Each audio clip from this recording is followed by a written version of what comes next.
Chapter 361. Signs of Turmoil, the Central State Situation.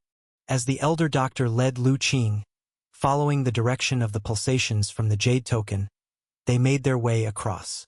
In a certain area of Azure Dragon City, within a towering tower, an elder in black who was meditating and practicing cultivation suddenly changed his expression, opened his eyes, and looked at a jade plate in front of him, with a trace of a strange color in his eyes.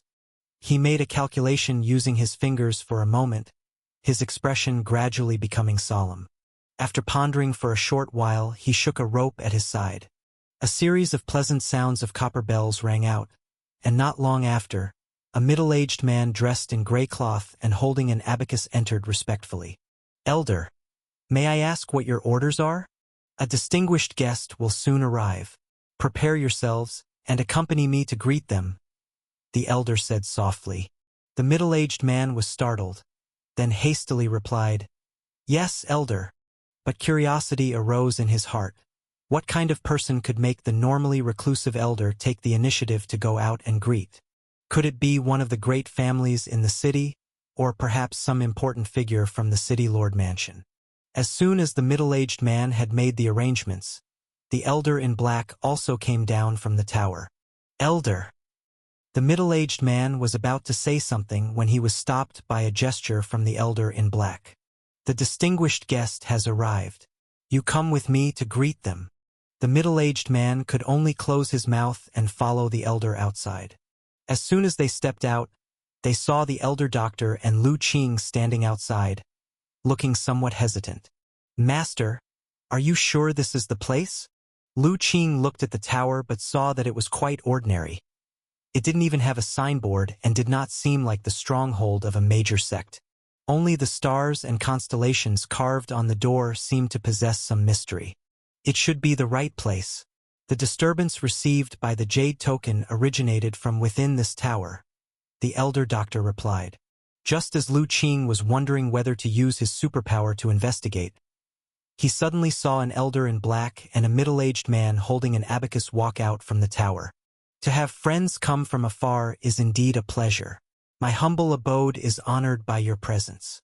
Esteemed guests, I greet you," said the elder in black, who greeted them with a bow before Lu Qing could speak. "Old sir, what is this about?" Lu Qing felt a stirring in his heart and showed a puzzled expression, but he quietly activated his superpower. "I am called Xian Jizi, temporarily in charge of this branch of the Tianji building in Azure Dragon City. I have specially come to welcome the two of you," the elder in black said after clearly seeing the faces of Lu Qing and the elder doctor, his smile becoming more genial. By now, Lu Qing had also used his superpower to ascertain the identities of the two people in front of him and knew they were not lying. However, his face still held a puzzled expression.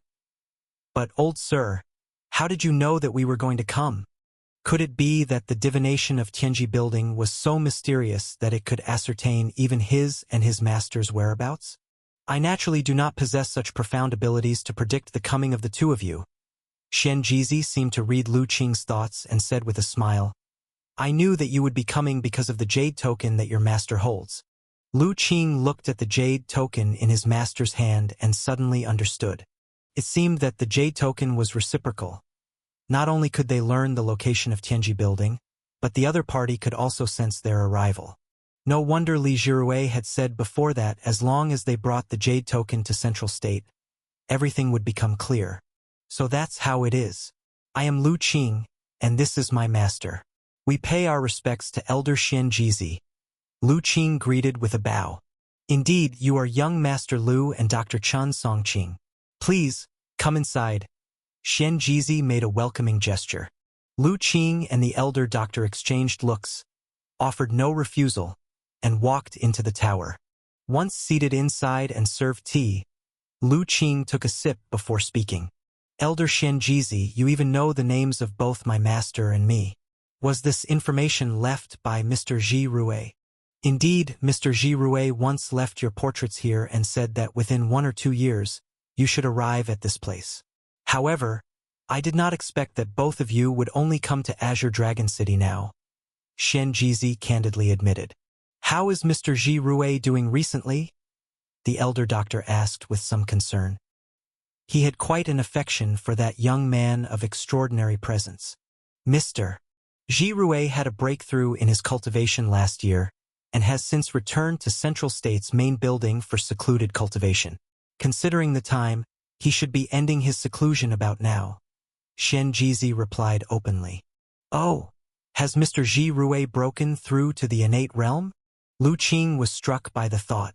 When he had met him years ago, he was already a martial arts grandmaster who had tempered divine soul power, ranked even above him on the hidden dragon list. If he advanced further, he would undoubtedly have stepped into the innate realm. Indeed, Mr. Ji Rui was gifted from a young age and is one of the most outstanding disciples of our generation in Tianji Building.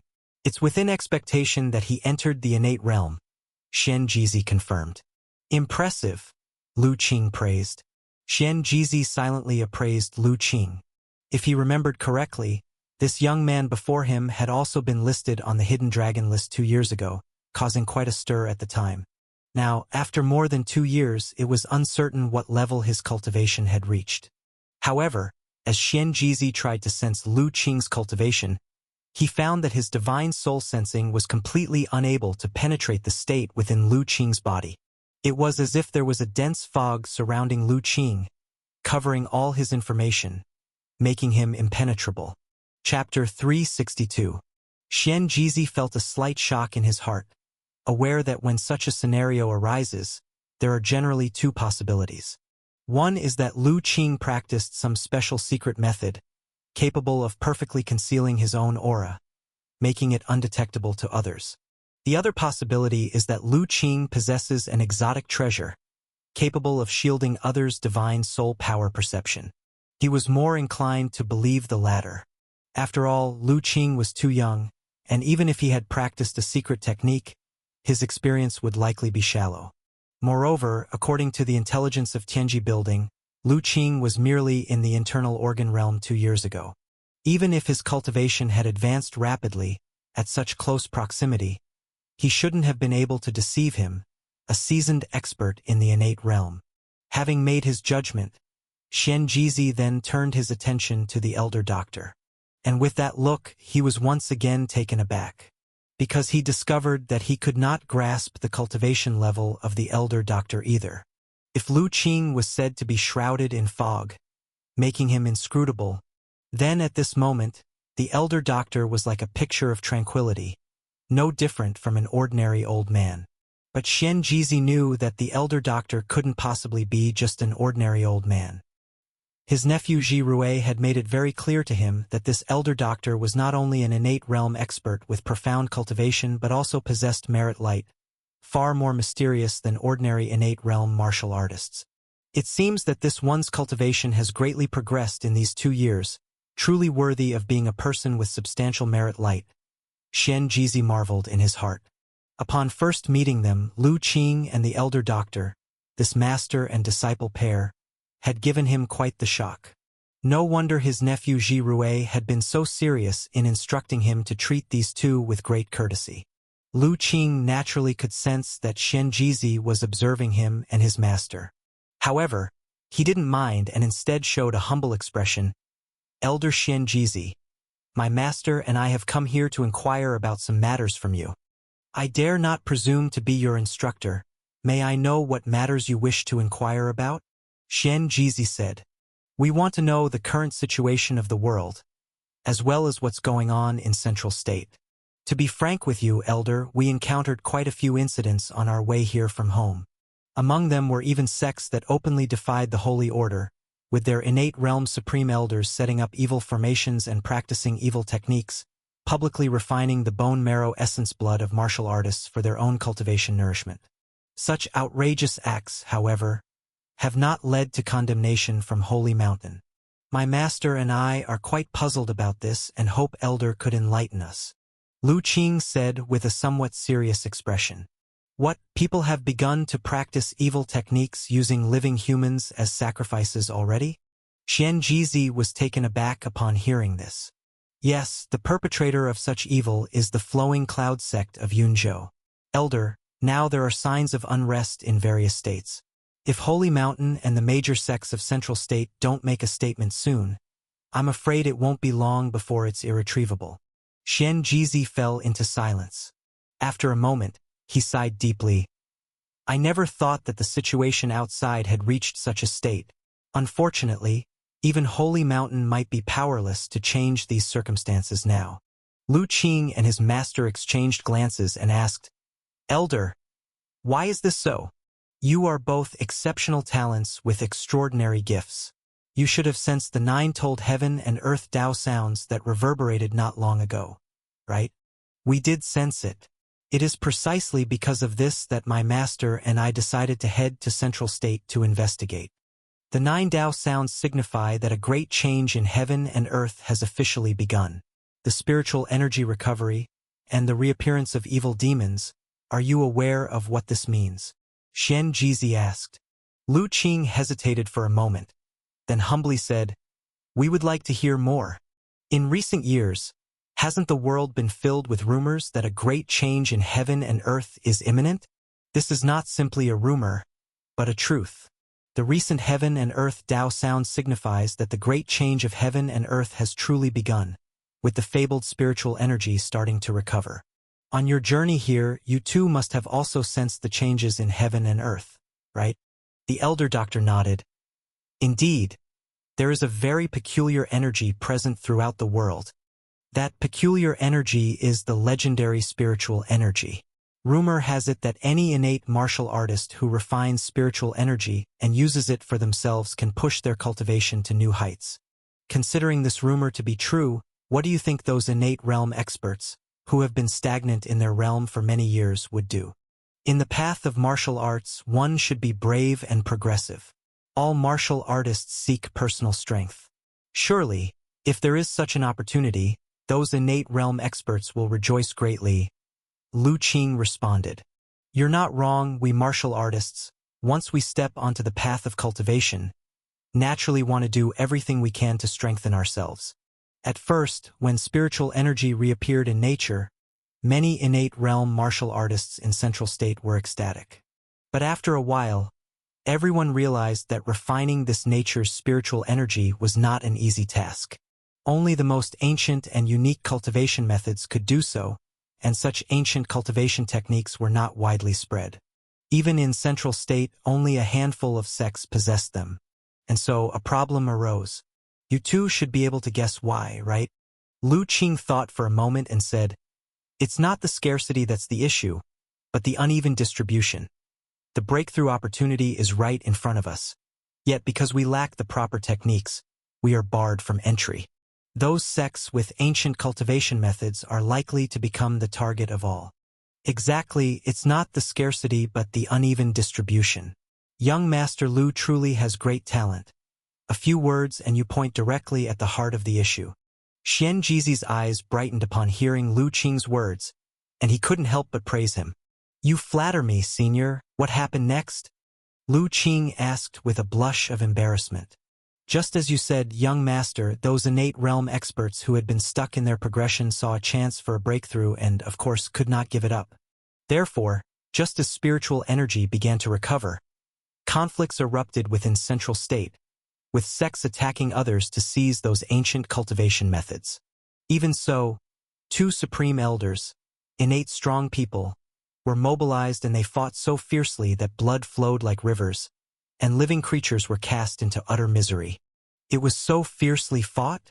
Lu Qing and the elder doctor were suddenly startled, never expecting that such a powerful conflict had erupted within Central State.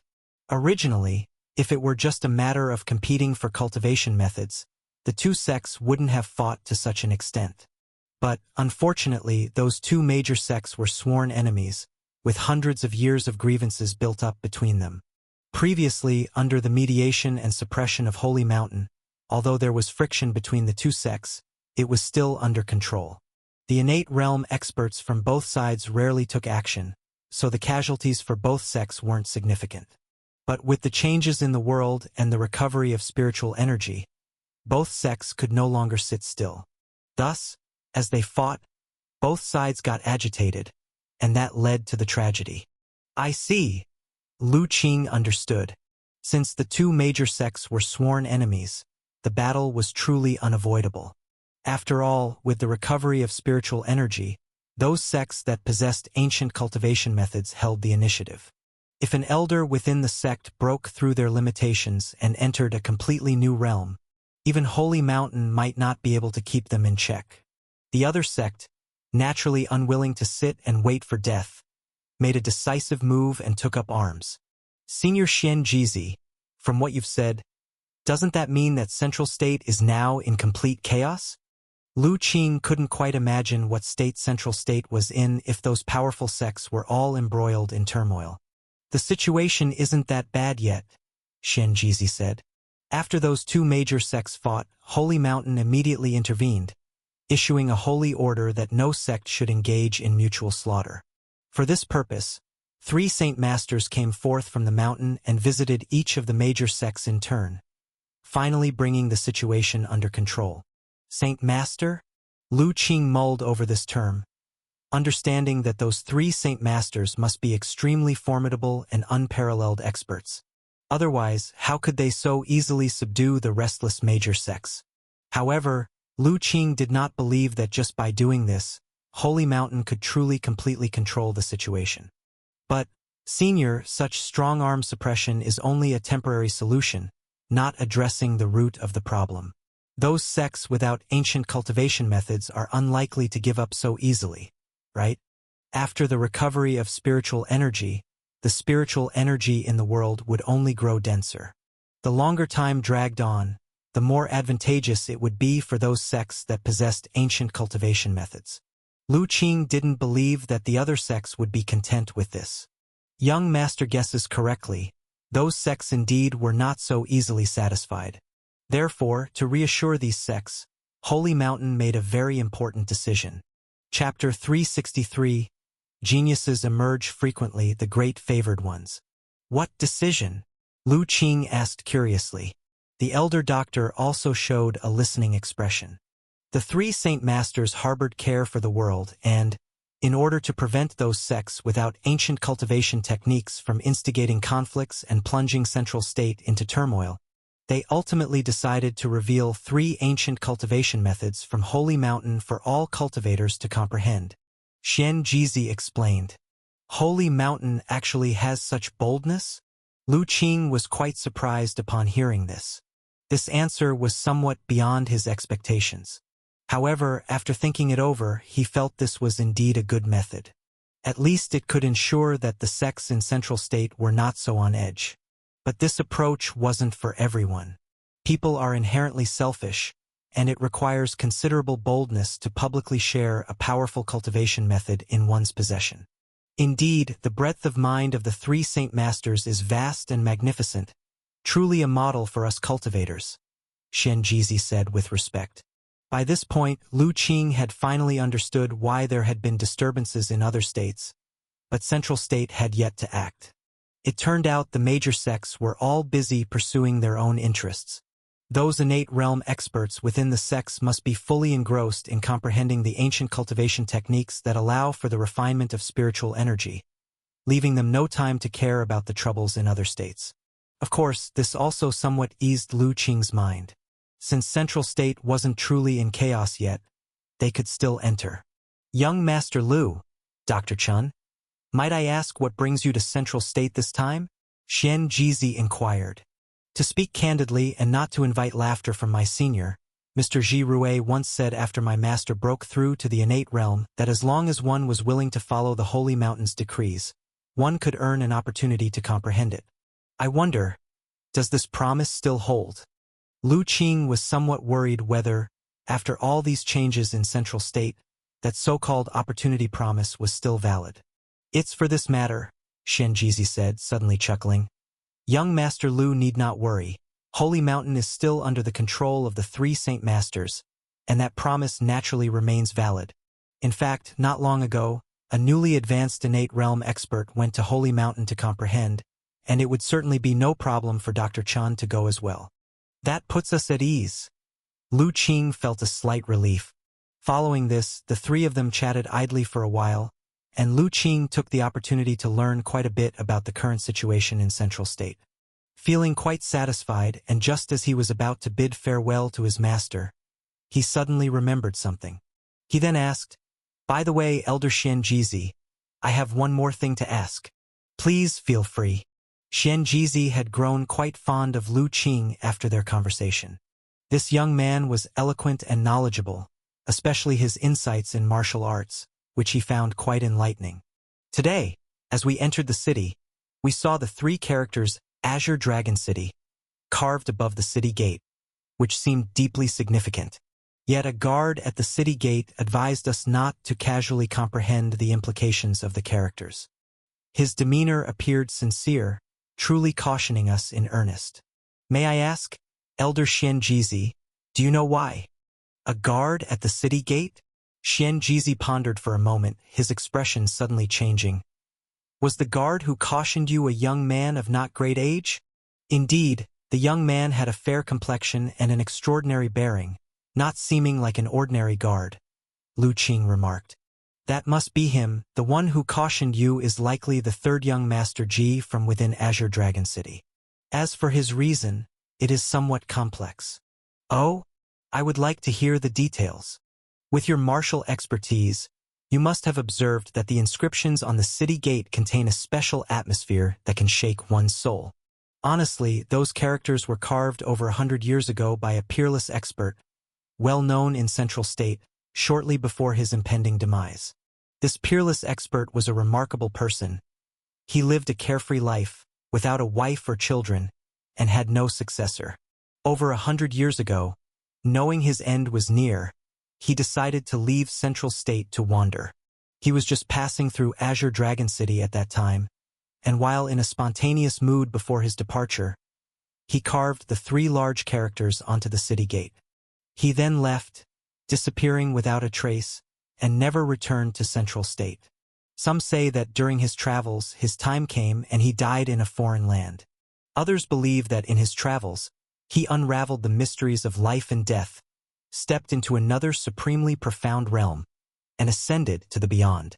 In any case, opinions vary, and it is difficult to discern the truth. Even we from Tianji Building do not know where that predecessor ended up, dead or alive. After Xianjizi's explanation, Lu Qing finally understood the origin of those three characters. But he still had a question. But what does this have to do with the advice from third young Master Ji? When the unparalleled expert disappeared from Central State without a trace, there were various claims regarding his life or death. Similarly, the characters he left on Azure Dragon City also attracted the attention of innumerable martial artists. People claim that the inscriptions contain the inheritance technique left by the unparalleled expert. Whoever can decipher the mysteries contained therein could obtain the lifelong legacy of that unparalleled expert and soar to great heights. Once this rumor emerged, it immediately caused a commotion among countless martial artists worldwide. During that time, who knows how many martial artists came from all over to gather outside Azure Dragon City, seeking to comprehend the inscriptions and acquire the unparalleled legacy. Chapter 364. Even the innate realm experts of the major sects in Central State moved upon hearing the news, coming to observe one after another. After all, that unparalleled expert was extremely famous in Central State back in the day. His strength was so formidable that, besides the three Saint Masters, he hardly met an opponent in the entire Central State. Everyone naturally took an interest in any legacy he might have left behind. Eventually, after many powerhouses reflected upon it, the conclusion was reached. In the inscriptions, there indeed dwelled the martial arts will of that unparalleled expert, but this will wasn't something that just anyone could comprehend. Only if one's own martial arts philosophy and path were a very good match with that of the unparalleled expert could there be the possibility of understanding a thing or two. Otherwise, even an innate realm expert, if they forced comprehension, might have their heart and spirit confused by his will, damaging their own martial arts foundation. Initially, when the innate realm experts made this public, many martial artists still refused to believe it and kept coming to try and comprehend the inscriptions. Later, as time went on, countless martial artists attempted to interpret the inscriptions, but not a single one could fully grasp the mysteries or obtain the complete legacy. On the contrary, Many talented martial artists, because they forced comprehension, had their minds disturbed by the connotations within the inscriptions, and ultimately their foundations were damaged, rendering them unable to recover. At that point, everyone realized that what the innate realm experts had said was true, not falsehoods. Realizing this, gradually, the number of people coming to Azure Dragon City to comprehend the inscriptions started to decrease. In the end, rumors even started spreading again, saying that there was no legacy in the inscriptions at all. It was all just a joke that the unparalleled expert was playing on everyone. Gradually, as decades passed, the inscriptions became nearly irrelevant. Now, over 100 years later, although martial artists still occasionally come to try and decipher the inscriptions, wishing to unlock their secrets, these are still very few, hardly one appears in a year. That exaggerated. After hearing Xian Jizi's narrative, Lu Qing then understood why that person was referred to as a martial saint. Indeed, his level of cultivation in martial arts must have reached an extraordinary and holy realm. No wonder that third young Master Ji specially reminded the junior, Lu Qing thought. So there is such a connection with the inscriptions. Correct? But the reason why third young Master Ji reminded you probably also has something to do with his elder brother, the eldest son of Ji family, Xian Jizi said. Oh, and why is that? Lu Qing asked. The Ji family's eldest son is also an extremely talented martial arts genius. At just 20 years old, he had already entered the internal organs realm. Such talent, even if placed throughout Central State, is considered excellent. The Ji family had high hopes for him, investing various resources in him, hoping that the family could produce another innate realm expert to consolidate their family's status. Originally, his path in martial arts was meant to be smooth and splendid. Even if he couldn't step into the innate realm in the future, he would still surely be a martial arts grandmaster with extraordinary strength. However, just a few years ago, for reasons unknown, this eldest son of Ji family suddenly went to the city gates to comprehend the inscriptions there. And he had his mind disturbed by the martial arts contained in those inscriptions.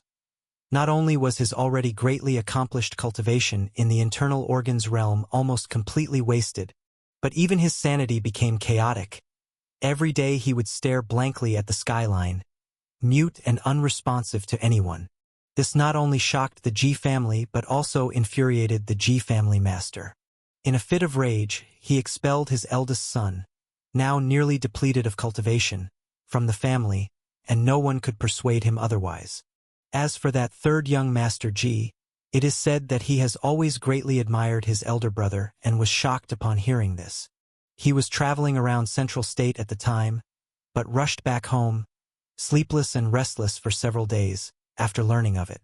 But the Ji family's eldest son, once expelled from the family, disappeared without a trace, and his whereabouts remain unknown to this day. Because of this incident, third young Master Ji even had a big quarrel with his father, and the two of them haven't reconciled yet. Hearing this, Lu Qing thought to himself that the intelligence from Tianji Building really had unique insights, even clear about these details. But he still wondered, didn't that third young Master Ji go out to look for his elder brother? Of course, he had searched, Xian Jizi said.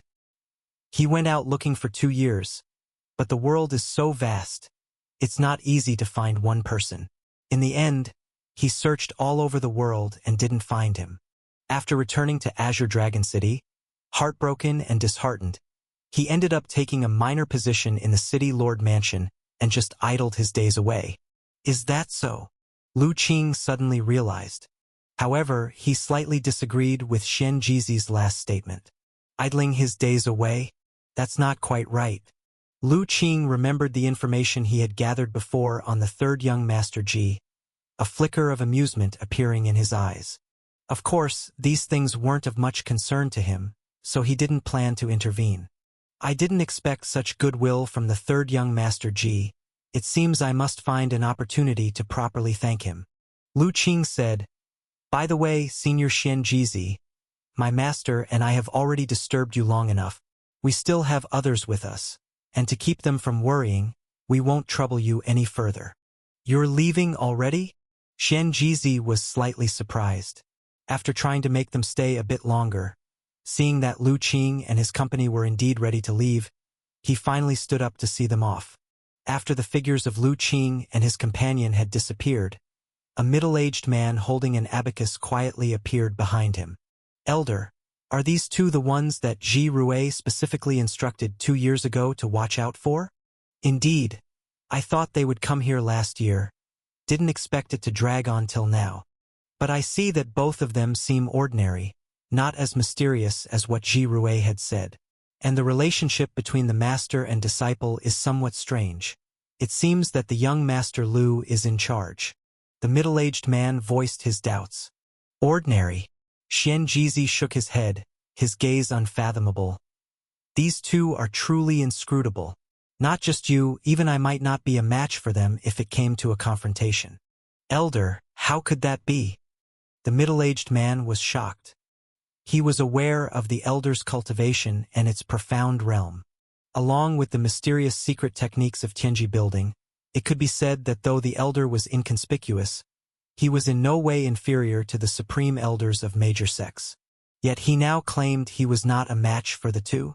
As a mid-level member of Tianji building with access to much information, including that on Lu Qing and his disciple, he found it hard to believe that an old man who had stepped into the innate realm just 2 years ago and his disciple could cause the elder such wariness.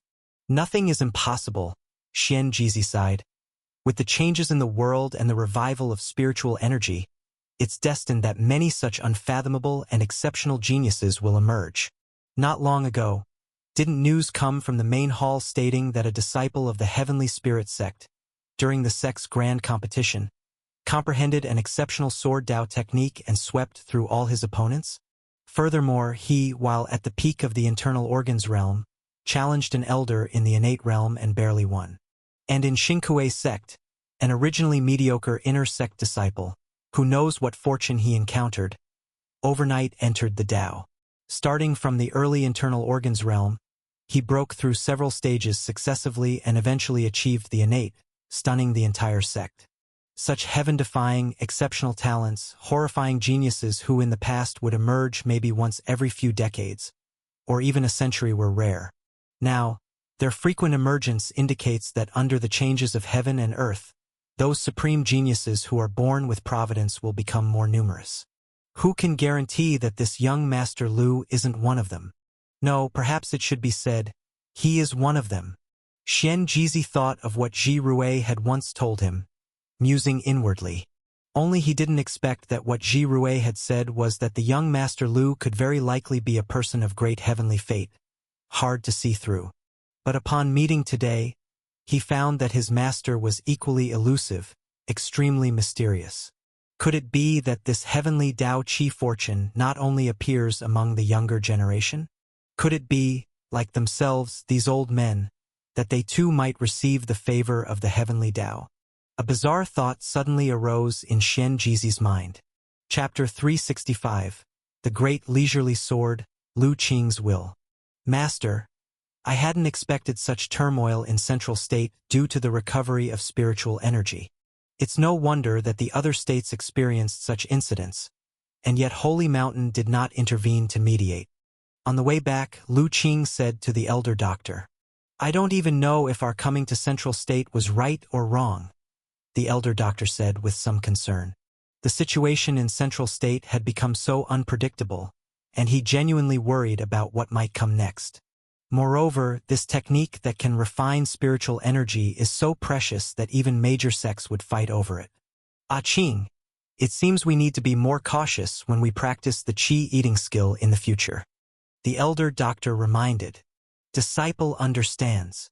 Lu Qing nodded, his expression growing more serious. Originally, he believed that the major sects and the powerful families in Central State, with their deep foundations, commanded the vast majority of the world's resources. He would have thought they wouldn't lack techniques for refining spiritual energy. Now, it seemed he was mistaken. The disappearance of spiritual energy in the ancient era and the changing of heaven and earth rules had silenced the path of immortal cultivation for tens of thousands of years, causing a greater disruption and loss of cultivation techniques than he had imagined. Just this basic immortal cultivation method of Qi eating skill could incite many sects to scramble for it. If the fact that he possessed the complete legacies of two great immortal sects from ancient times were ever revealed, he would immediately become the target of envy from all forces in the world. Then, no matter how formidable he was, he would probably have to flee far away.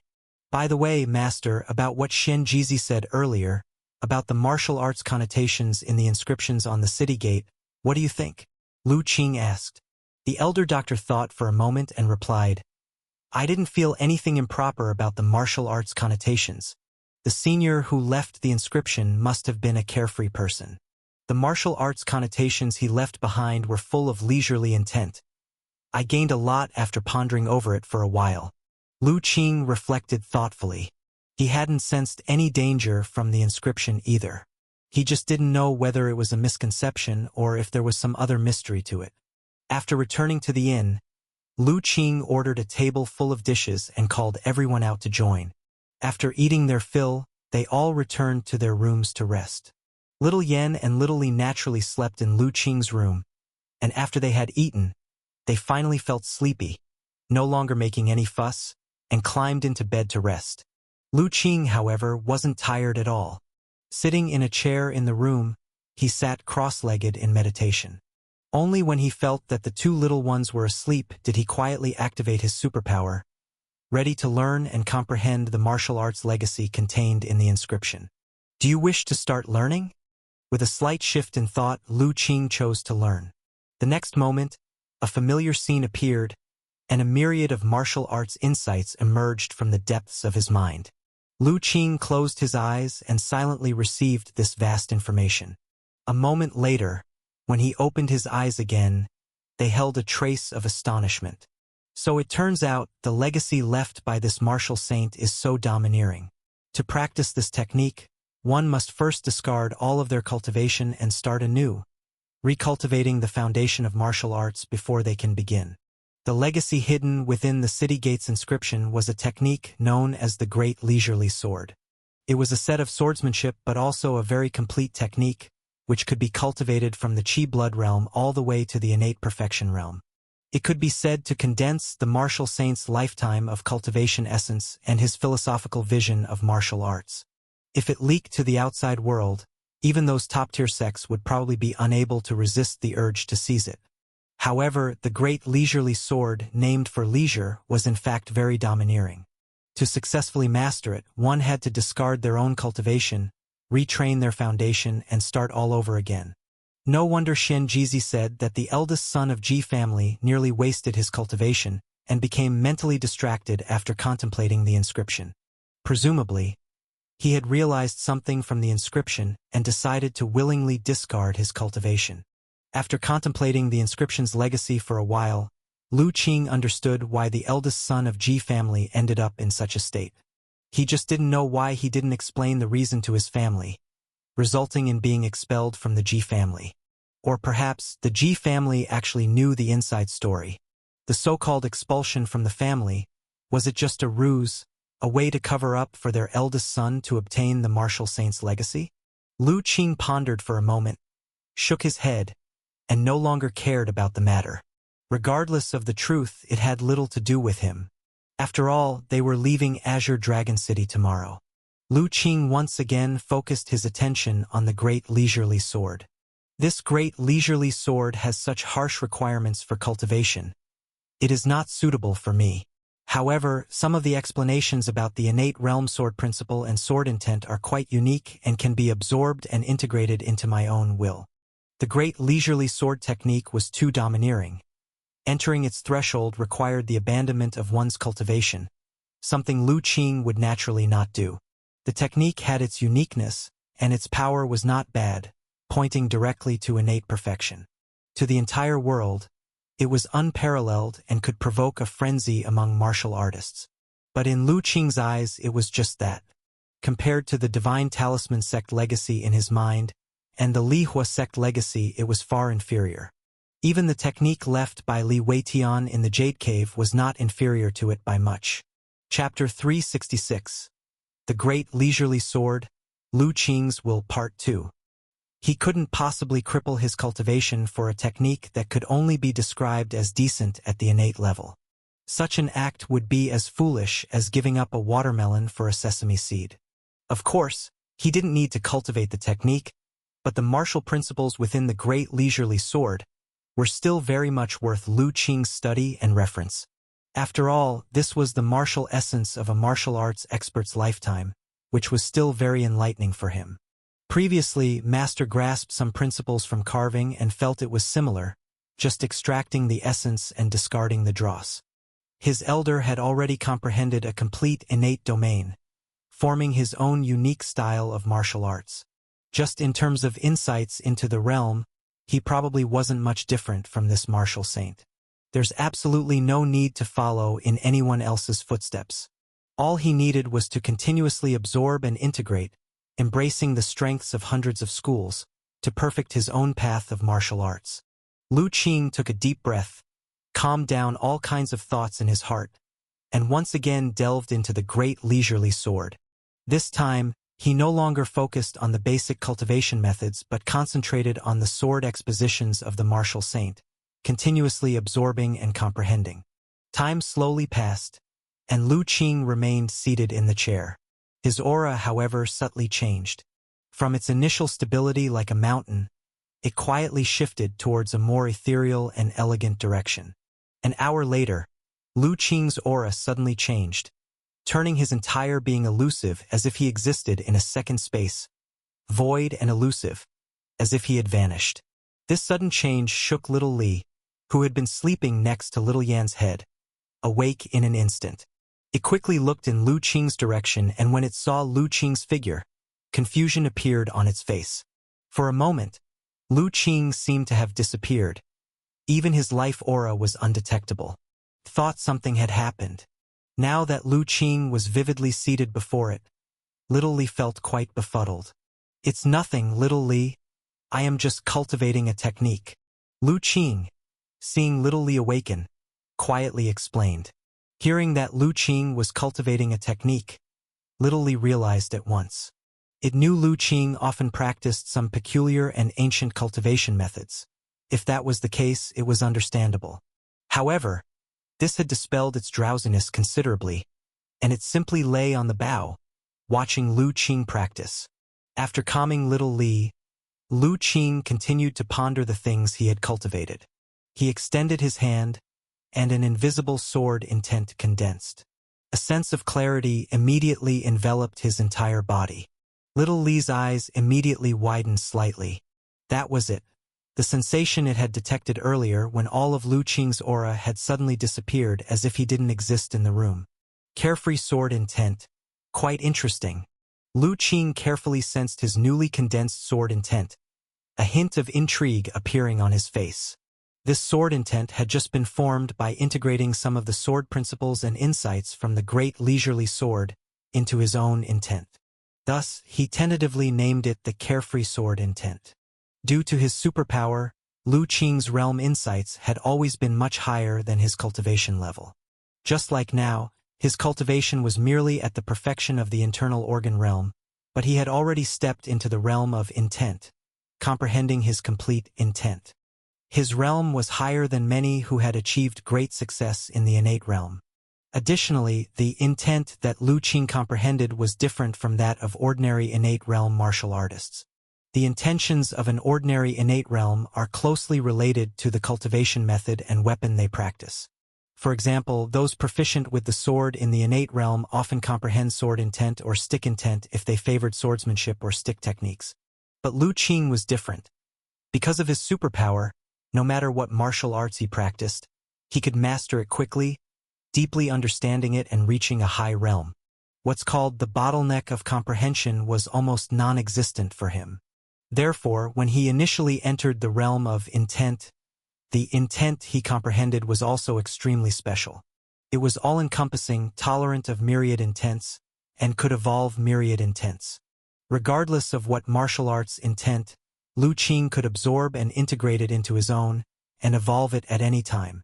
He had just absorbed some core sword principles and sword intent of the great leisurely sword, successfully evolving the inherited sword intent. No need to start from scratch and slowly cultivate the technique, tempering his chi blood anew. Martial arts in the world, though numerous and varied like carps crossing the river, countless in number, in truth they can be boiled down to 3 levels. Skill, momentum, and will are the 3 major levels in martial arts. This great leisurely sword, though considered mysterious, cannot escape this framework. Its highest realm is still the realm of sword intent, which could be evolved from my will. Lu Qing played with the leisurely sword intent that formed in his hands as his aura fluctuated in and out of visibility. A slight smile appeared on his face, and various realizations dawned on him. This time of insight and cultivation, condensing the leisurely sword intent, didn't mean much to him. He had comprehended many martial arts intentions.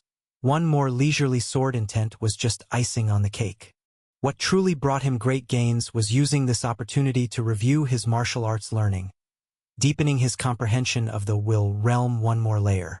With this, his will realm had advanced even closer to perfection. Lu Qing could feel that soon, as long as he delved into more intentions, continuously integrating them into his own will. One day his will would transform, reaching a supreme and enigmatic realm. And that realm must be the domain realm where the master currently resides. Lu Qing muttered to himself. The domain is an extremely special realm within the innate realm. Not every innate realm expert can comprehend it. On the contrary, domains are very rare. Even those at innate perfection might not comprehend it. But those martial artists with innate comprehension are undoubtedly very powerful. Among martial artists of the same level in the innate realm, those who have comprehended the innate domain can almost be considered invincible. Moreover, the domain can only be realized through personal cultivation, not directly taught. Thus, even in the great leisurely sword, there is no cultivation method for the domain. It's unknown whether that martial saint ever comprehended a domain. However, Lu Qing believed it likely. Otherwise, how could that martial saint have once overwhelmed all contenders and dominated Central State, unparalleled at the time? All right, little Li, I've finished cultivating. It's time to sleep. After putting away the sword intent, Lu Qing saw little Li still looking at him in amazement and couldn't help but chuckle. The little one's understanding was still too shallow, temporarily unable to grasp these martial arts realm distinctions. Hence the surprise. After extinguishing the candle, Lu Qing went to bed to rest, and little Li also closed her eyes, leaning against little Yan's head, and gradually fell asleep. The night passed without a word. The next day, early in the morning, Lu Qing woke up from his sleep. Seeing that it was already light outside, he got up and dressed. Little Yan and little Li were still sleeping soundly, so he didn't disturb them. He quietly left the room, went to the small courtyard outside, and began to limber up. Since they were not lacking money, the day before they had specially chosen a rather upscale and luxurious inn to stay in. So he and his master were actually staying in the same small courtyard. Aside from their few apprentices, there were no other guests. Lu Qing stood in the middle of the courtyard, spread out his stance, and slowly began performing the nourishing body boxing. The air surged, and a slight breeze began to blow. This set of nourishing body boxing, which Lu Qing had practiced countless times, had been cultivated to a transcendental level. Performing it was like flowing clouds and water, without any hindrance, devoid of any worldly aura. After completing a full set of nourishing body boxing, Lu Qing suddenly had a sensation. His body shook, and a sense of perfection emanated from him. Chapter 367. Physical body and divine soul achieve perfection again, emerging from seclusion. My physical body and divine soul power have finally reached perfection again, achieving their limits. Lu Qing felt the changes within his body, and a wave of joy emerged in his heart. He initially thought it would take a few more days for his physical body and divine soul power to reach the state of perfection, but surprisingly, it happened several days earlier. It seemed that last night's insights had indeed been greatly beneficial to him. It also sped up the refinement of the Earth Spirit Pearl, enhancing its nurturing effects on his body even further. Thus, what was initially predicted to take a few more days for his physical body and divine soul power to reach their limits had achieved perfection earlier. With a clench of his fist, without even invoking his chi blood power, Just the pure strength of his physical body alone was enough to produce a faint explosive sound from the palm of Lu Qing's hand. With my current strength, even without using the magic talisman and the Earth Spirit Pearl from my brow chakra, just with my physical power, I could defeat Emojin, who has refined the blood demon body. Someone like Old Lady Zhang could be killed with a single punch.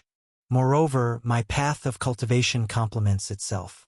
Now that the divine soul power has reached its limit again, the speed of refining the earth element treasure has also increased. It won't be long before I can completely refine it. Then, my strength will once again see a significant enhancement. Lu Qing, feeling the unobstructed and surging power of his physical body from within, was very satisfied. His prolonged suppression of advancing in the realm, constantly resisting the temptation to break through the innate realm power, had indeed paid off handsomely. Now that both my physical body and divine soul power have reached the postnatal limit, next, it is time to start preparing for the breakthrough. Since listening to Xian Jizi's description of the situation in Central State, Lu Qing also developed a sense of crisis. Central State seemed to be under control by the three masters from the Holy Mountain, but he knew this was only temporary. Once others from the major sects achieved comprehension of that ancient cultivation technique and entered a new realm, the balance would be disrupted and undoubtedly, more turmoil would arise. Thus, he decided that once he entered Central State, if he still had no leads on that vague opportunity, he would immediately find a place rich in spiritual energy to go into seclusion and attempt to break through to the innate realm. Lu Qing believed that his foundation, though not unprecedented, was now so solid that it would be difficult for anyone in the present world to surpass him. With his accumulation, once he stepped into the innate realm, his strength would transform tremendously. Moreover, with many aces up his sleeve, by then, even if facing a peak powerhouse of the perfect innate realm, he wouldn't necessarily be intimidated. The early perfection of his physical body and divine soul power put Lu Qing in an exceptionally good mood. This joy was so evident on his face while eating breakfast that even Ma Gu and the others noticed it. "Ah Qing, what happened? You seem so happy," the elder doctor asked curiously. "It's nothing, just some new insights in cultivation." Lu Qing smiled and said, "By the way, Master, last night I reflected on the implications of the inscriptions on the city gate and discovered some interesting things." "Oh, what is it?" "I'll talk about that on the road," replied Lu Qing, not revealing it immediately. The elder doctor looked around and caught on. Indeed, with many people around in the inn and guests nearby while they ate breakfast, the origins of those inscriptions on the city gate were significant. Discussing them here could attract attention. "Then after we finish breakfast, let's get ready to leave. Ma Gu has already inquired from the innkeeper that Azure Dragon Pass only opens once every 7 days, and it opens at the hour of Chun. Today just happens to be the day it opens, and it's only half an hour till Chun." Hearing that Azure Dragon Pass would open soon, Lu Qing and the others hurried their eating. Once they finished breakfast, everyone went back to their rooms to pack their belongings. Soon after packing, once Lu Qing went to settle the room payment, Ma Gu also harnessed the horses to the carriage. "Let's go." As it was forbidden to ride horses through the streets of Azure Dragon City, Ma Gu had to lead the carriage by hand. The elder doctor and the others chose to walk, taking the opportunity to continue admiring the majestic scenery of Azure Dragon City. The gate leading to Central State was towards the west of the city, and while admiring the scenery within the city, Lu Qing and his group leisurely reached the city's west just before the gate opened. "Is this the Azure Dragon Pass?" When Lu Qing and his companions saw the legendary Azure Dragon Pass, their expressions were somewhat dazed. Azure Dragon City was built beside a river, and this side to the west was near the large river.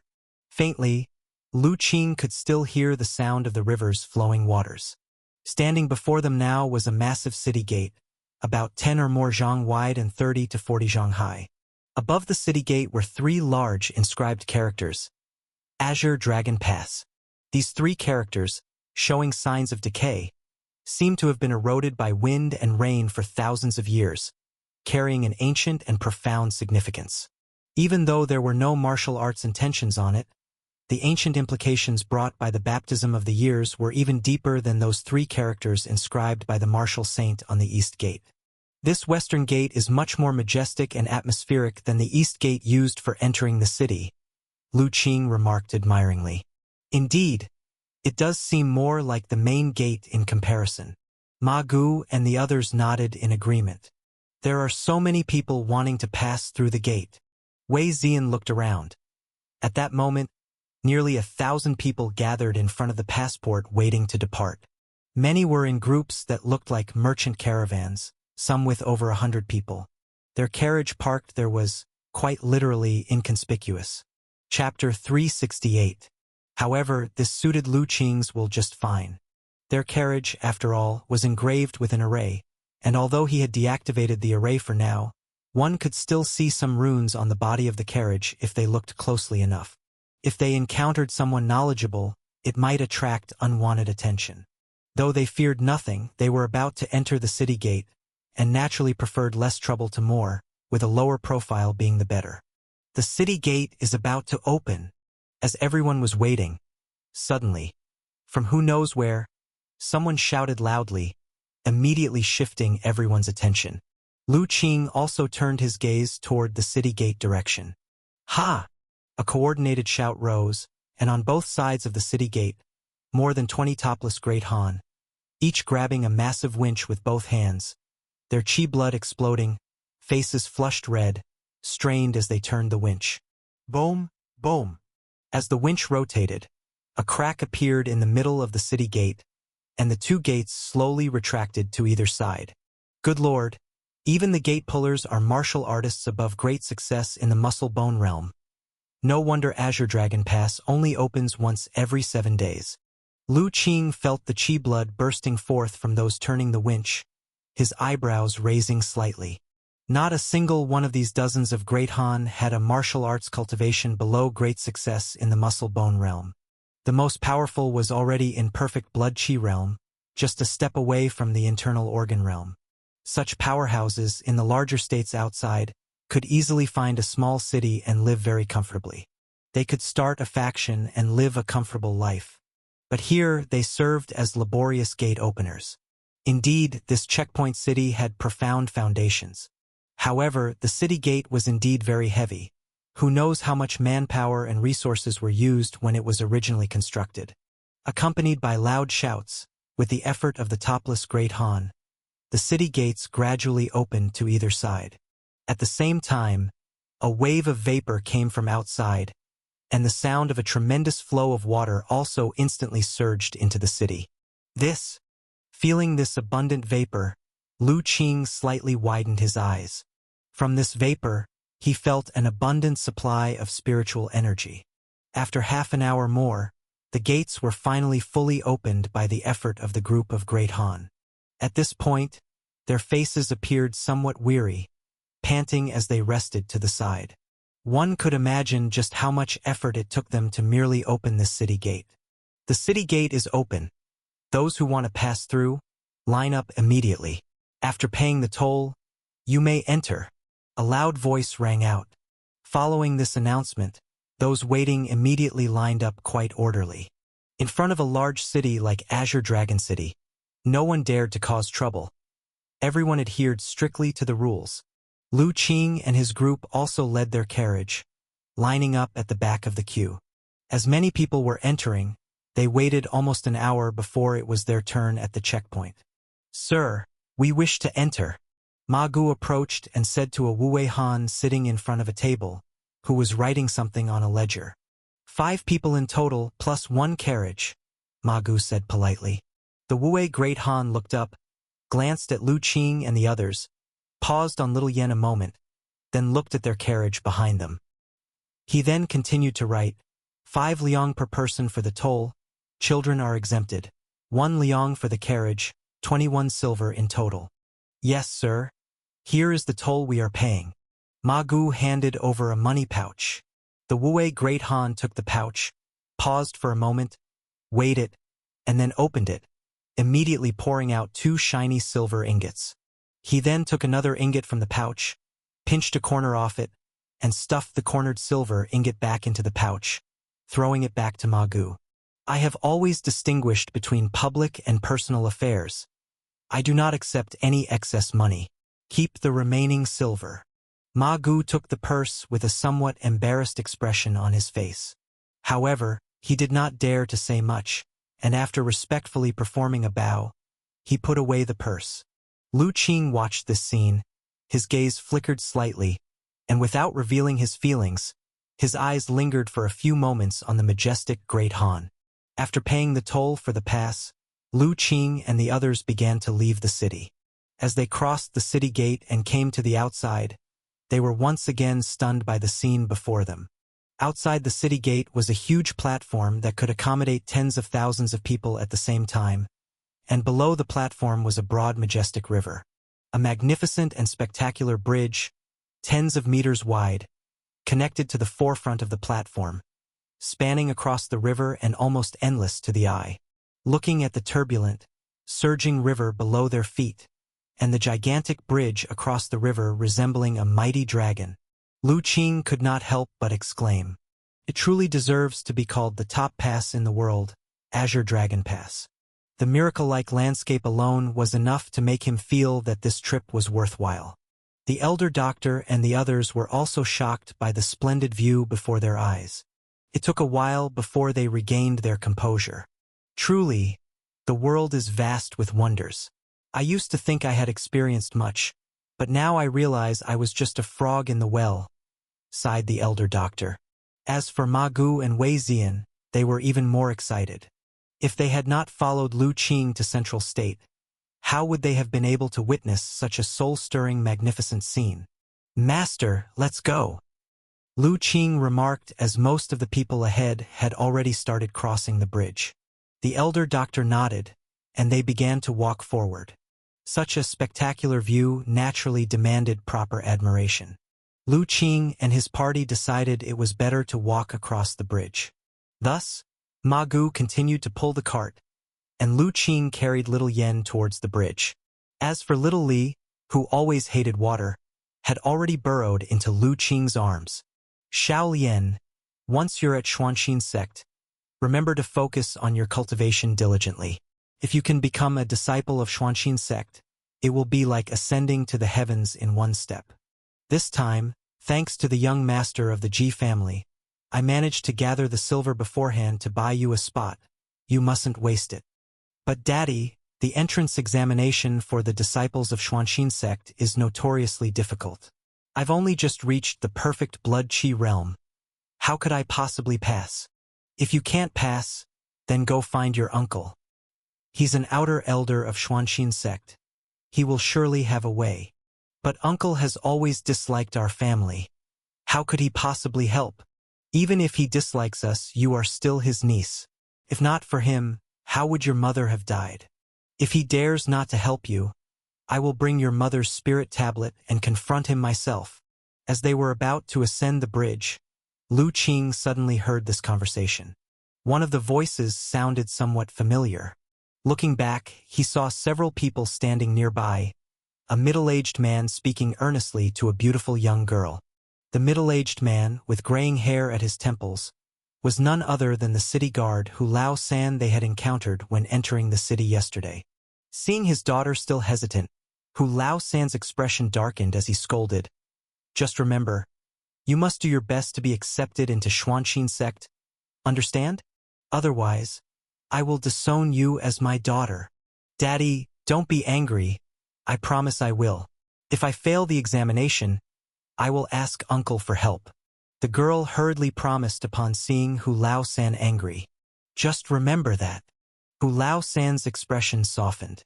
He then turned to the silent people nearby and said with a smile, "Brother Zheng, Brother Lu, Miss Wang, I entrust Xiao Lian's safety to you all. This little girl has been pampered at home, so if she acts a bit spoiled along the way, please bear with her. Don't worry, Brother Hu. Since the third young master of the Ji family has spoken and since it's on our way, we will definitely ensure Miss Hu's safe arrival at Xuanxin sect."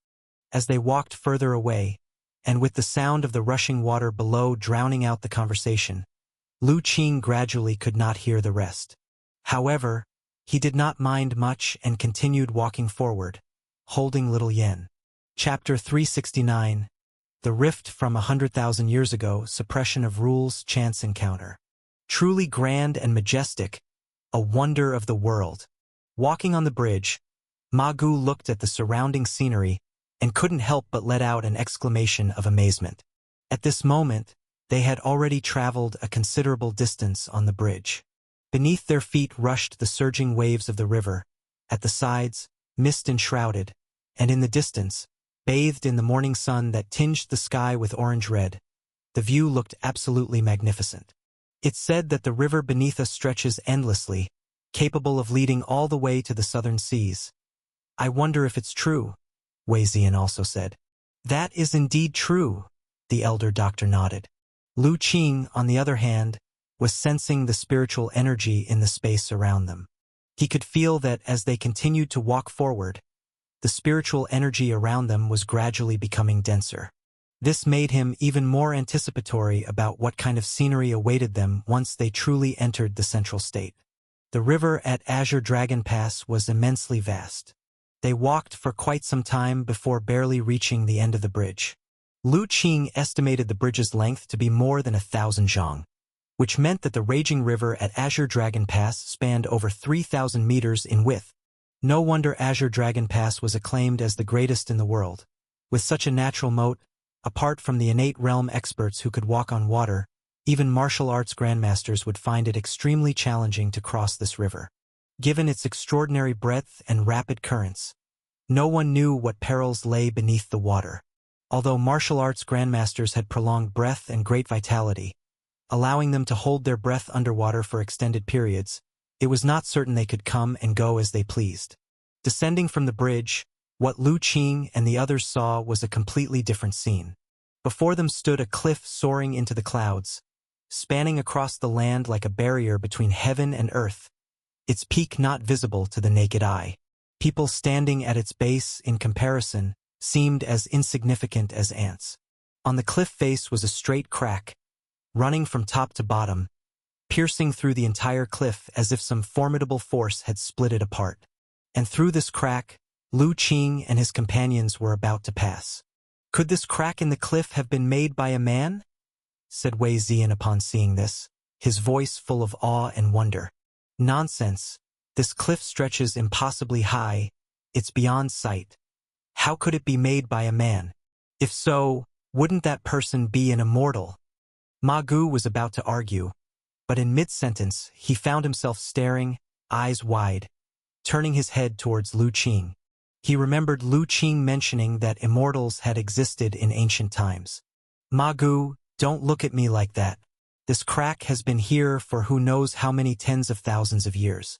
How would I know about such ancient affairs? Perhaps, when we return later, we can ask the people of Azure Dragon City for more clarity, Lu Qing said with a smile. Ma Gu nodded. Indeed, though Lu Qing was learned and knowledgeable, he could not possibly be versed in all matters of the world. Let's go. After this valley, we'll be officially entering Central State. Because they were enjoying the view on the bridge, they walked slower, and by the time they descended, they ended up being the last ones. Even the likes of Old, whose third daughter, who initially trailed behind them, were seen by Lu Qing overtaking them halfway and moving forward. Thus, there were no other people around them by then, as most had already entered the valley. The group then too headed towards the crack. Only then did Lu Qing slowly avert his gaze, suppressing the shock that had lingered deep in his eyes. And in his field of vision, several phrases slowly faded away. Azure Dragon One-Line Sky. During the ancient immortal cultivation era, created by a great divine power with supreme power, a canyon crack struck through in one hit. This canyon has existed for an extremely long time, over 100,000 years. Crossing through this canyon, one can enter the Central State territory. Lu Qing hadn't told the entire truth just now. With his superpower, he had already probed for the origins of this earth-shattering crack. However, the information he had found, he could not openly share with everyone. After all, the existence of this crack dated back too far. Relics from 100,000 years ago bridged two immortal cultivation eras. It's likely that no one in the current world knew the real history behind this astonishing crack anymore. Regrettably, it was possible that because it had existed for so long, Lu Qing couldn't sense any special aura on the crack, let alone any heritage. As they entered the crack, Lu Qing and his companions were struck with amazement once again. From a distance, the crack in the cliff seemed to be very narrow, but only upon entering did they discover that it was quite spacious inside. The cliffs on either side were separated by at least 60 meters, making it not a mere crack but a wide valley. The valley was also exceedingly long. As they delved deeper, Lu Qing's astonishment grew. When they finally traversed the entire valley, his amazement had peaked. He found it hard to imagine the kind of might possessed by the great divine power from 100,000 years ago that could deliver such a heavenly blow. Perhaps only a true immortal could exhibit such earth-shattering divine skills. Finally out. As they left the valley, Ma Gu let out a breath of relief. Inside the valley, he always felt an inexplicable sense of authority and solemnity that made him reluctant to even breathe too heavily. Now, he understood why the people ahead had moved so swiftly, not lingering in the valley. Chapter 370. Because no one could bear the inexplicable pressure in the valley for too long. If one stayed too long, they might indeed have problems with their heart and spirit. Lu Qing also breathed a sigh of relief. Even with his strong heart and spirit, he had felt some pressure while in the valley. It was unclear whether it was due to some Tao rhyme left by the supreme great divine power who split open the heavens with that crack, or the innate oppressive feeling of the mountain range itself. Anyway, even with his use of superpower, he was unable to discern anything. Is this central state? Standing at the exit of the valley, Lu Qing and the others relaxed their emotions before looking ahead. They found themselves halfway up a mountain range. In the distance lay a vast expanse of land. Beneath their feet, a bottomless abyss with clouds drifting and birds flying by. The sight was truly refreshing and broadened one's horizons. The spiritual energy here.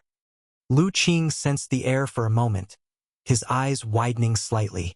He discovered that the spiritual energy in the surrounding space was much richer than in the valley, and more than twice as concentrated as in Azure Dragon City. However, while realizing the denser spiritual energy, he also noticed another problem. That was, the range of his divine soul sensing had been greatly suppressed. Where he could once sense movements several miles away, now he could sense no more than half a mile at most. Is it due to interference from the richer spiritual energy? Or is it a special suppression from central state? Lu Qing was slightly shocked and began to ponder. He knew that in the morning, the power of his divine soul had once again reached its limit, and the sensing range had increased significantly. He didn't expect that upon entering central state, instead of being strengthened, he was actually being suppressed. This wasn't good news for him. No wonder it's the center of the world, blessed by nature, and a place of exceptional spiritual beauty. The elder doctor also felt the change in the surrounding spiritual energy and couldn't help but praise. Standing there for just a short while, he felt a slight improvement in the spiritual power within his body. Master, do you feel it? Our divine soul sensing ability seems to be greatly suppressed, said Lu Qing. Indeed, as your master, I can now sense movements only within 100 or so meters. The elder doctor also discovered. It's uncertain whether this suppression affects everyone or only us outsiders, Lu Qing said with some anxiety. It should not be targeting us, said the elder doctor after some thought. I can feel that the heaven and earth rules of central state have evolved faster than those in the outer states. What suppresses us are heaven and earth rules, not something else. That's good. Hearing this, Lu Qing's mind eased up a bit. Although his divine soul power was strong, he hadn't yet stepped into the innate realm, and his sensing of the heaven and earth rules was not as clear as his master's. Master, what is our plan? Shall we head straight for the holy mountain or do something else? Lu Qing asked. Let's go to the holy mountain first, the elder doctor said. After arriving here, I faintly feel that something in the distance is drawing me to it. Judging from its direction, it should be where the holy mountain is located. Master, you feel it too? Lu Qing was slightly startled. Just now, he too had felt something in the far distance pulling at his heart and spirit. A realization dawned on him. Could it be that the great opportunity he had been sensing all along lay there? Master, let's get in the carriage then. The region of Central State is vast, and according to the map given by Elder Xianjizi, the Holy Mountain is still far from here. All right. The elder doctor nodded. They had already taken in the sights of Central State. It was time to hit the road. The platform where Lu Qing and his companions were situated was halfway up the mountain. But to the left, there was a wide road leading down. After boarding the carriage, Ma Gu cracked his whip, and the carriage began to move slowly.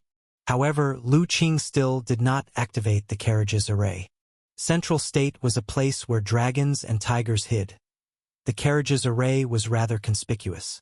As they had just arrived, it was not wise to draw too much attention. The carriage gradually sped up, heading down the mountain, but just as they were getting away, it suddenly jolted. Along with Ma Gu's cursing, the horses neighed, and the carriage came to an abrupt stop. The sudden incident caused a chain reaction. Caught off guard, Little Yen and Wei Zian were thrown forward. At the critical moment, Lu Qing held onto Little Yen and reached out to steady Wei Zian, preventing them from crashing into the carriage. As for Little Li and his master, both with exceptional abilities, didn't need his help. Coachman, what has happened? Lu Qing, holding the still shaken Little Yen, called out. However, before Ma Gu had a chance to reply, a voice came from up ahead. Little bitch, I'd like to see where you can run to now. Uncle, save me. What's going on? After calming Little Yen, Lu Qing dismounted the carriage. When he saw the situation outside clearly, he was stunned for a moment. Before the carriage lay a young girl on the ground, her hair disheveled and her clothes in disarray. Blood stained her leg, clearly indicating she was injured. Further ahead stood 3 figures, wielding weapons and slowly advancing in this direction. Such a scene obviously couldn't scare Lu Qing. The reason he was astonished was that he had seen these people before. The girl was none other than Old Hu's daughter, and as for those 3 figures, they were the friends whom Old Hu had entrusted to escort his daughter to the so-called Xuanxin sect. But now it was evident that Old Hu had misplaced his trust. Those 3 seemed intent on doing harm to the girl. Little bitch, hand over the goods, or else I'll strip you naked, chop you into 8 pieces, and throw you into this bottomless abyss to feed the wild wolves, said the woman in red clothes coldly, a long whip in her hand. It would be such a pity to just strip her bare. A pretty little thing like her should let the 2 of us brothers have our fun first. Another one of the 2 men, a burly man in gray, said with a sinister laugh. His companion, a skinny man, also showed a lecherous smile on his face. Right, this little nymph is far too pretty to waste. They behaved as if no one else was around, seemingly not giving a second thought to Lu Qing and his company. I don't care how you 2 play, but make sure the goods are intact, the red-clothed woman said with disgust on her face. No, please don't. As the girl saw the 3 approaching menacingly, her face showed sheer terror and she quickly crawled toward the carriage, once more pleading with Ma Gu. Uncle, please save me. These 3 villains want to kill me. Ma Gu, what happened? Asked Lu Qing. Young master, I was just driving the carriage when, at a turn, we almost collided with this young lady, so I had to bring the horses to a halt, Ma Gu explained. Young master. The girl saw Lu Qing, and hearing Ma Gu's address, looked at him as if he were a lifeline, pleading with her eyes. Boy, do you really want to wade into these murky waters? The gray-clothed man, holding a guillotine-like broadsword, looked at Lu Qing with interest. He recognized Lu Qing and Ma Gu, having crossed paths with them earlier on a bridge. If he remembered correctly, at that time, Lu Qing and his companions were all either elderly, weak, or sickly, including both old folks and children. Except for the coachman who had some ability, the others were no match for anything. The other woman in red and the slim man also watched coldly from the sidelines. Lu Qing didn't respond, instead looking over to the young girl, when suddenly a strange glint flashed in his eyes. He asked, What is your relation to Old Hu? The girl was taken aback at first, but then joy shone in her eyes. "He's my father, my father. Young master, do you know my father?" "I've met him once," Lu Qing said calmly. "But aren't these people supposed to be your father's friends? Why are they trying to harm you?" "It's because—" "Watch out." The girl hadn't finished speaking when suddenly, a strong gust attacked them, and the gray-clothed man had already appeared in front of Lu Qing. With a sinister smile, he said, "Ignorant fool, let me tell you the reason." He raised the broadsword high and violently slashed towards Lu Qing. The force was so fearsome that the girl couldn't help but close her eyes, unwilling to witness Lu Qing being cleaved in half. Indeed, the next moment, a scream sounded, and the girl trembled all over, fearing Lu Qing had already been split to death. But quickly, she realized something was wrong, because the scream didn't seem to come from Lu Qing. She hurriedly opened her eyes, and then her own eyes widened in shock, because she saw that Lu Qing, whom she had thought would be cut in half, was standing in his place, completely unharmed. Instead, it was the gray-clothed man who was now lying on the ground, shrieking in pain. Not only had the broadsword fallen from his hand, but his limbs were twisted at strange angles, and he was unable to move. What had just happened? On the pretty face of the girl, confusion was evident. Chapter 371. Lu Qing's Peculiar Attitude. Old Zheng, seeing the gray-clothed Great Han fall to the ground and scream in agony. Not only was the girl bewildered, but the red-clothed woman and the skinny man were also utterly shocked. They had not expected at all that the gray-clothed Great Han, who had reached the perfect bone marrow realm in his cultivation, would be unable to handle even a random passerby. More importantly, they had not seen clearly how Lu Qing had made his move. They only felt a blur before their eyes, and the gray-clothed Great Han was already on the ground, all his limbs ruined. The two trembled as they looked toward Lu Qing, now realizing they had terribly misjudged the situation. The seemingly frail youth before them was actually a monster in disguise, his cultivation far beyond their imagination. Lu Qing turned his head in their direction. "Young hero."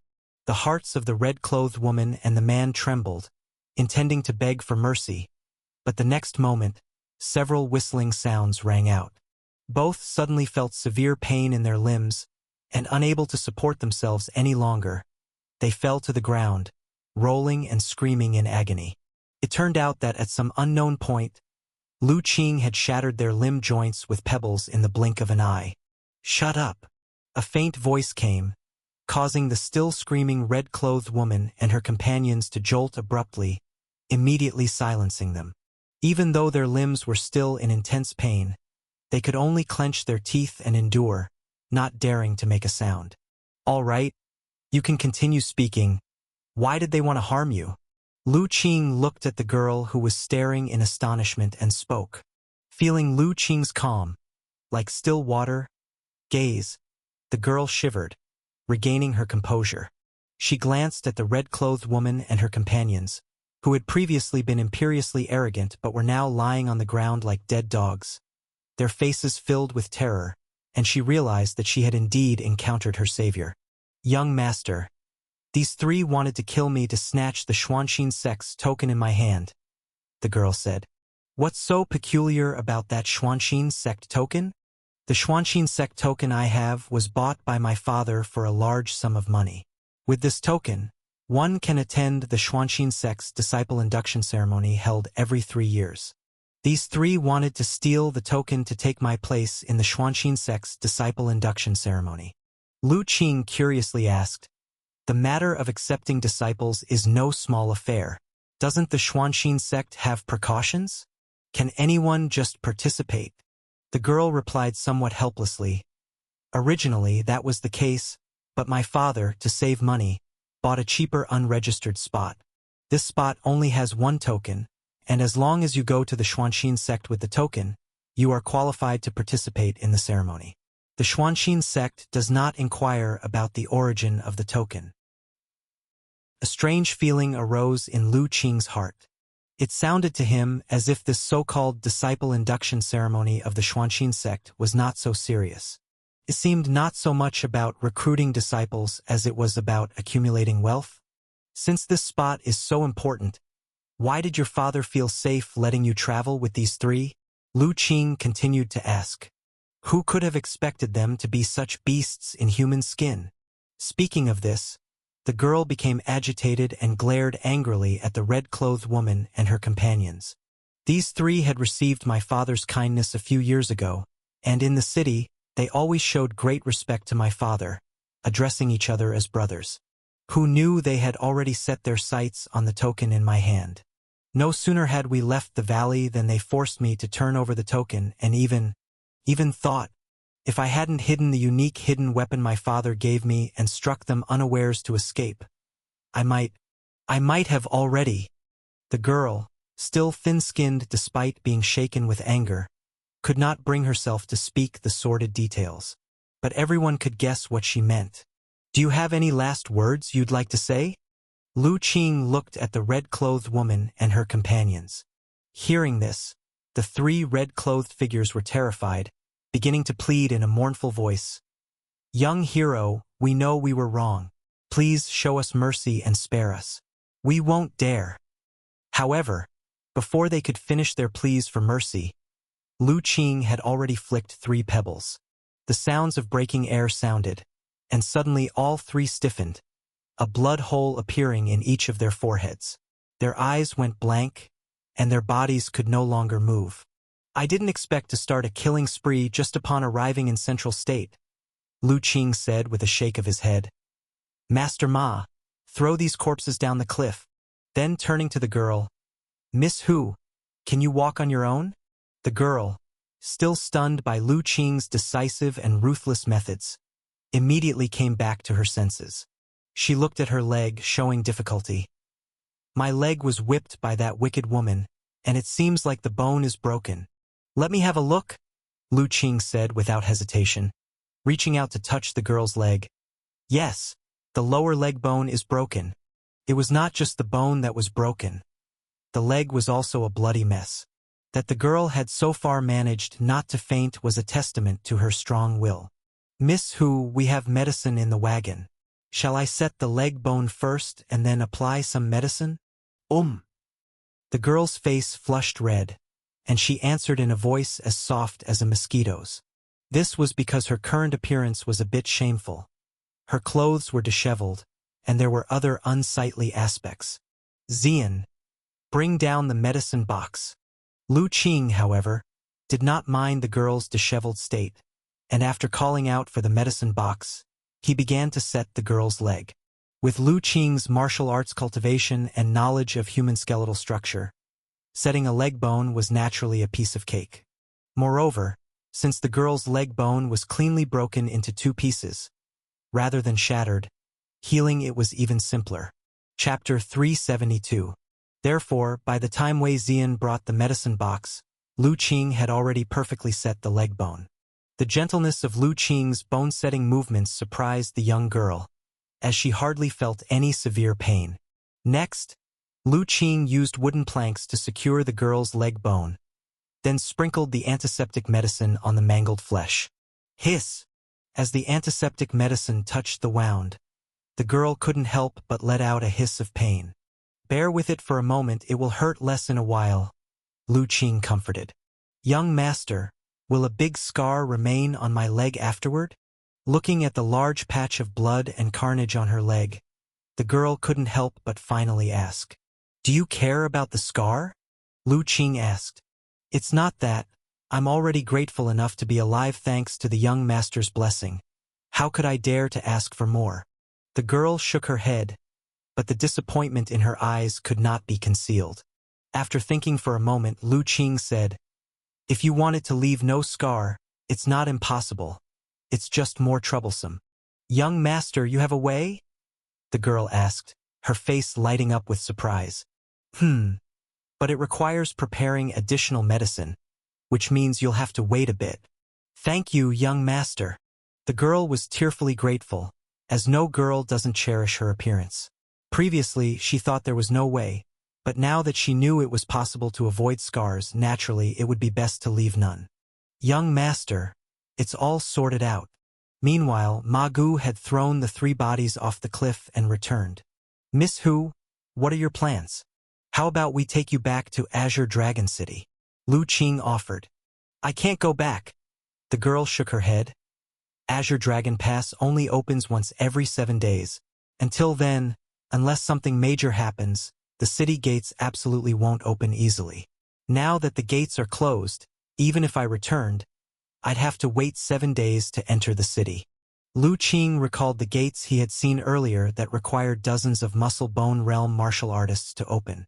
He knew that it was unlikely for Azure Dragon City to make an exception just based on the girl's status. But they couldn't possibly wait with the girl here for 7 days. Could this be what they call destiny? A faint, mysterious expression appeared in Lu Qing's eyes, revealing an intrigued look on his face. Since that's the case, Miss Hu, if you do not mind, why not travel with us? It's better to have someone look after you on the road, right? The girl had been worried that Lu Qing and the others would just leave her here. But at his words, she immediately brightened up and nodded quickly. Thank you, young master. All right, let's continue our journey then. Miss Hu, my apologies. Lu Qing bent down, gently picked up the girl, and walked towards the carriage. Master, this lady has injured her leg and has difficulty walking. It's inappropriate to leave her alone in such a deserted place, so she will have to accompany us for the time being. Lu Qing explained as they reached the carriage. No worries, we can make some space for her. The elder doctor naturally had no objections. He had also heard what happened outside earlier. So with her cheeks blushing, the girl was lifted by Lu Qing into the carriage and seated in an inside position, after which Wei Zian also climbed in. It was fortunate that their carriage was big enough, otherwise, it would have been difficult to accommodate so many people. Elder Ma, we're ready, let's go. Open up the horses, and let's try to find a town to stay in before it gets dark. Lu Qing said once everyone was seated. Open up the horses? Hearing Lu Qing's words, Ma Gu was initially stunned, but quickly, as he felt the peculiar aura emanating around them, he understood Lu Qing's intention. With a touch of excitement in his heart, he cracked the whip. The 2 horses pulling the carriage also seemed to sense something and excitedly lifted their hooves, starting to trot forward gradually. Indeed, as the carriage moved forwards, the familiar Qing-colored airflow that had been present for days suddenly appeared, wrapping around the entire carriage. Having worked together for some time, Ma Gu did not have the same problems with controlling the speed as before. Under his control, the carriage first accelerated slowly. After more than a dozen breaths, it reached high speed and, protected by the Qing-colored airflow, began to move forward swiftly. All of this took place silently. The people inside the carriage hardly felt any change in speed. The girl was even less clear about what was happening outside. Although there was some surprise, Lu Qing's carriage was much steadier than she had imagined, almost free from jolting. But now her mind was not on that. At this moment, her thoughts were still caught up in the embarrassment of being carried onto the carriage by Lu Qing. Making matters worse, there was a quiet in the carriage that made her feel very awkward. By the way, Miss Hu, I have yet to ask for your given name. Lu Qing, noticing the girl's embarrassment, casually found a topic of conversation. Doesn't the gentleman know my father? The girl asked, somewhat surprised. We only had a brief encounter with your esteemed father when entering the city, hardly enough to be considered acquainted, Lu Qing said with a smile. Dr. Lu Qing, is this young lady the daughter of the city guard responsible for collecting the city entrance fee when we entered the city? It was then that Wei Zian caught on as well. So the gentleman and my father are unacquainted? The girl realized. She had been wondering when her father had met someone as impressive as Lu Qing and why she had never heard about it. Turned out, he was merely a stranger who had no actual connection with her family. With this understanding, the girl felt even more grateful. Despite being strangers, Lu Qing had still lent a hand to save her, making the favor seem even greater. She couldn't help but thank him again. Thank you, sir, for your timely rescue. If it had not been for you, I might have already. To meet is to have fate, Miss Hu.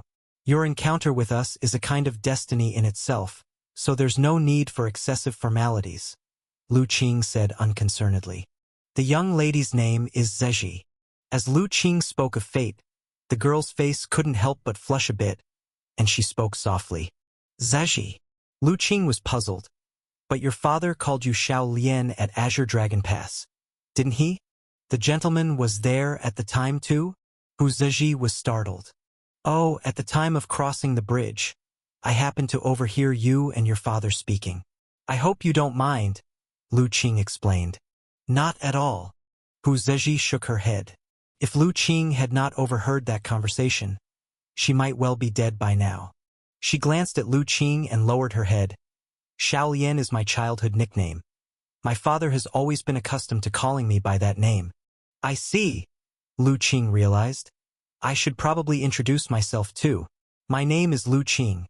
This is my master, Dr. Chen. This is my sister, Little Yen. And this gentleman here is the son of the Wei family, Wei Zian.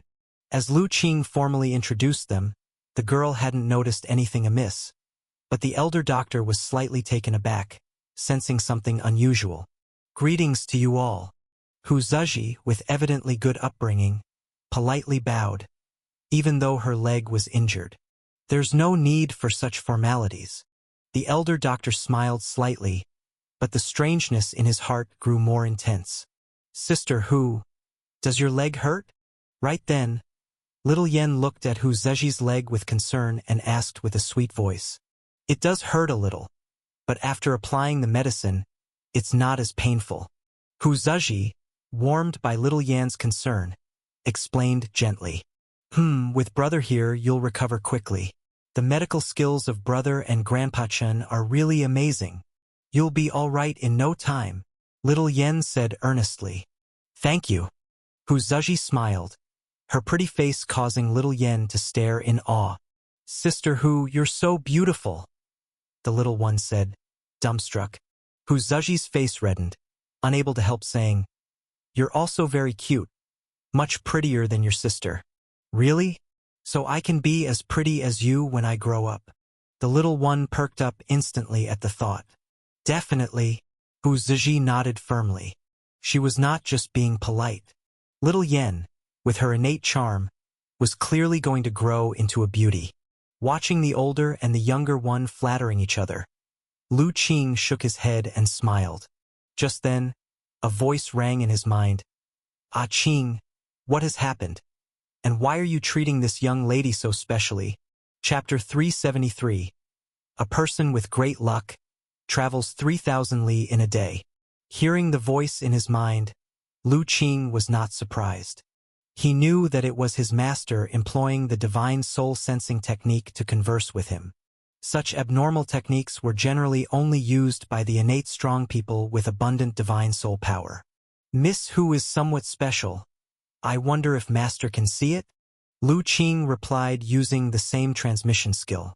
Upon hearing this, the elder doctor turned to look at Hu Zheji, who was chatting animatedly with Little Yen. After sensing with his divine soul for a moment, he finally noticed something peculiar. This young lady's aura seems a bit unique. The elder doctor expressed his uncertainty. Indeed, if the disciple is not mistaken, this Miss Hu is likely to be the person foretold to possess great destiny, Lu Qing said. At first, he had been quite astonished himself, and if it weren't for superpower revealing it, he would hardly dare to believe that this woman, who only had Qi blood realm cultivation, would be a person endowed with great destiny. A person endowed with great destiny? The elder doctor exclaimed in surprise. Ah Qing, are you sure you haven't seen it wrong? There should be no mistake. I am quite certain of this. Lu Qing nodded. The elder doctor had an epiphany. Of course, he would not doubt Lu Qing's words. Lu Qing possessed a mysterious heritage, knew many strange skills and techniques, and the ability to observe one's destiny, although it sounded mystical, would not be difficult for him. He finally understood why Lu Qing found the girl extraordinary. A person with great destiny was indeed rare and worth noting. Master, do you have any interest in taking on another disciple? Lu Qing asked through the transmission skill at this time. The elder doctor was taken aback. Take on a disciple? Indeed, Since Miss Hu is a person endowed with great destiny, her future fortune must be considerable. If she can successfully grow up, she may become an incredible character in the future. But isn't she going to the Xuanxin sect to participate in their disciple acceptance ceremony? With her destiny, I suppose she'll easily be selected, right? That's not necessarily the case. Lu Qing shook his head slightly. Not to mention the so-called disciple acceptance ceremony at Xuanxin sect, which I always feel is not very serious. Plus, although Miss Hu is endowed with destiny, it's not something everyone can see. More precisely, besides him, it was probably hard for anyone else to notice Hu Zheji's destiny. The concept of destiny itself was nebulous and elusive. Although cultivation techniques included the qi observation skill, which could observe a person's destiny and determine their cause and effect, this required a very high realm to achieve. Lu Qing did not believe that in this world, where spiritual energy recovery had just begun, there would be anyone capable of reaching such a realm. Let's wait until Miss Hu's leg heals before discussing further. The elder doctor, however, shook his head slightly. He was not too enthusiastic about taking another disciple, even if she might become a person of great destiny in the future. To him, character and virtue were more important than anything else in a disciple.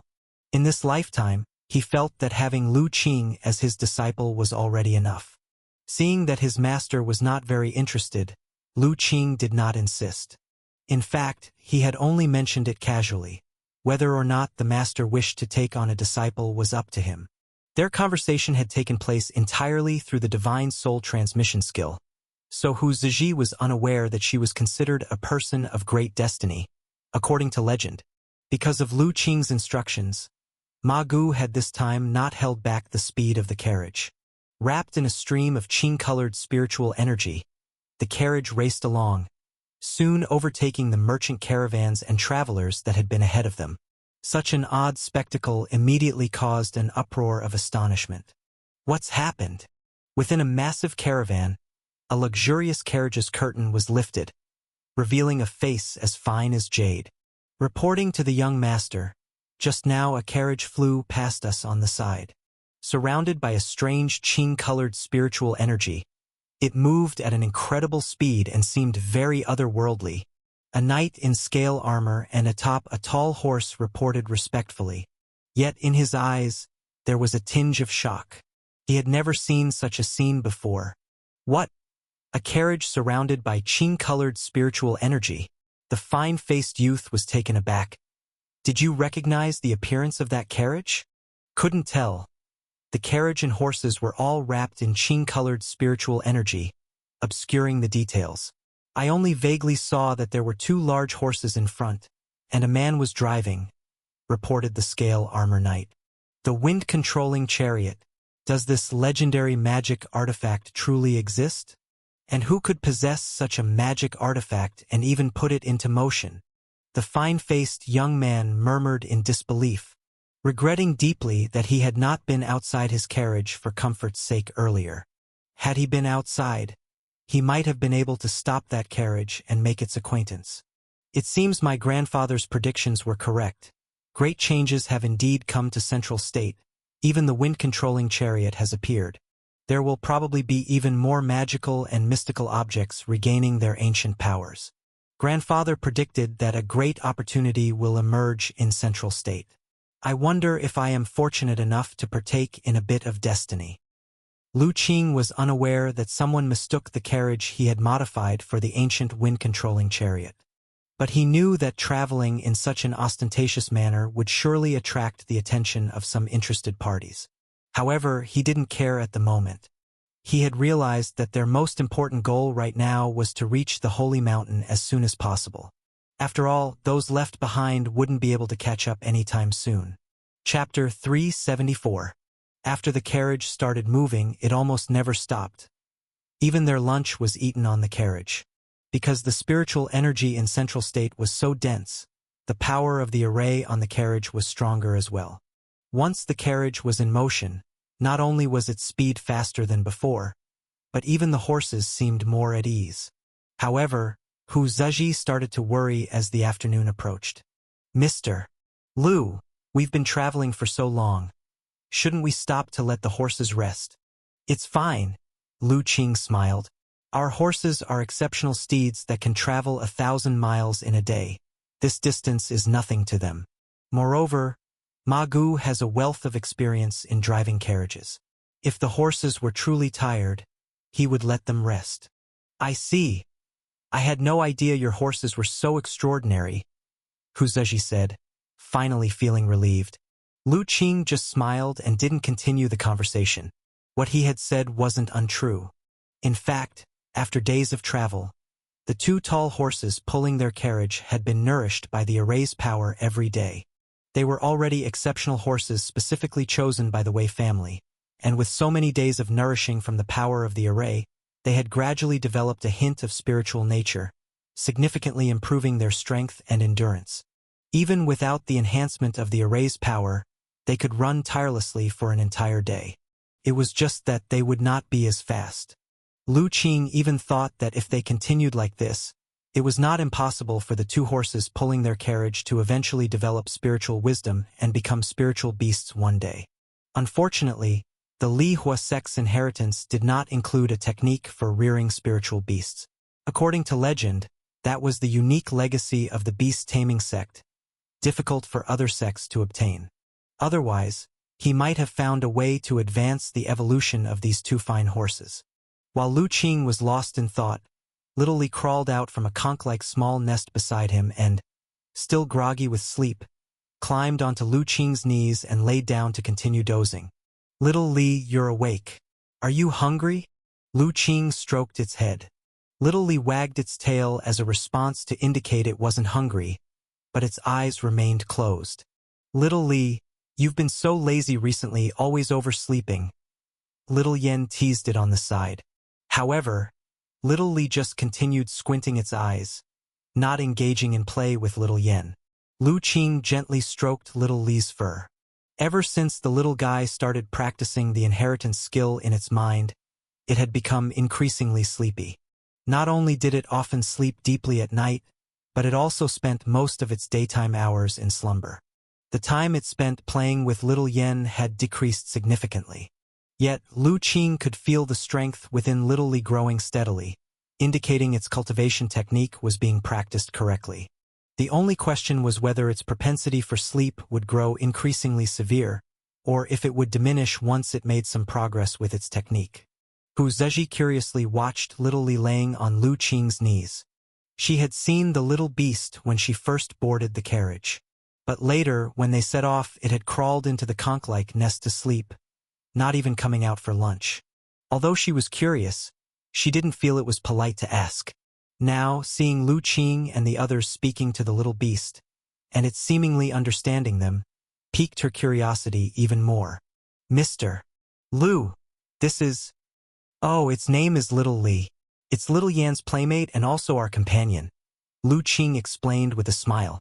I thought I saw it understanding what you were saying earlier. That's right. Little Li can understand us. Lu Qing nodded. How marvelous. May I touch it? Hu Zizhi's eyes sparkled slightly as she looked at Little Li. I'm afraid that's not possible. Lu Qing shook his head. Little Li has never been fond of being touched by strangers. Little Li slightly opened its eyes, cast a sidelong glance at Hu Zizhi, and then turned around to crawl into Lu Qing's embrace, continuing its slumber. Why is there another noisy woman? Two-legged creatures really are meddlesome. Hu Zizhi. She wasn't sure if it was just her imagination, but she felt as though the little beast seemed to be showing disdain for her. The carriage sped along the road, only stopping as dusk approached. Mr. Lu, it's getting dark, and there's a town ahead. Should we go there to find lodging? Ma Gu's voice came from the front of the carriage. Let's go in.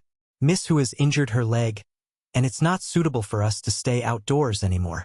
Besides, I want to buy some medicinal herbs to prepare medicine, said Lu Qing. Upon hearing this, Hu Zizhi felt a warmth in her heart, and a blush appeared on her face once again. Thus, Ma Gu steered the carriage slowly towards the town, while Lu Qing opened the carriage window to look outside. As the carriage approached the town and saw the huge stone stele standing outside, He read softly, Yunlai Town.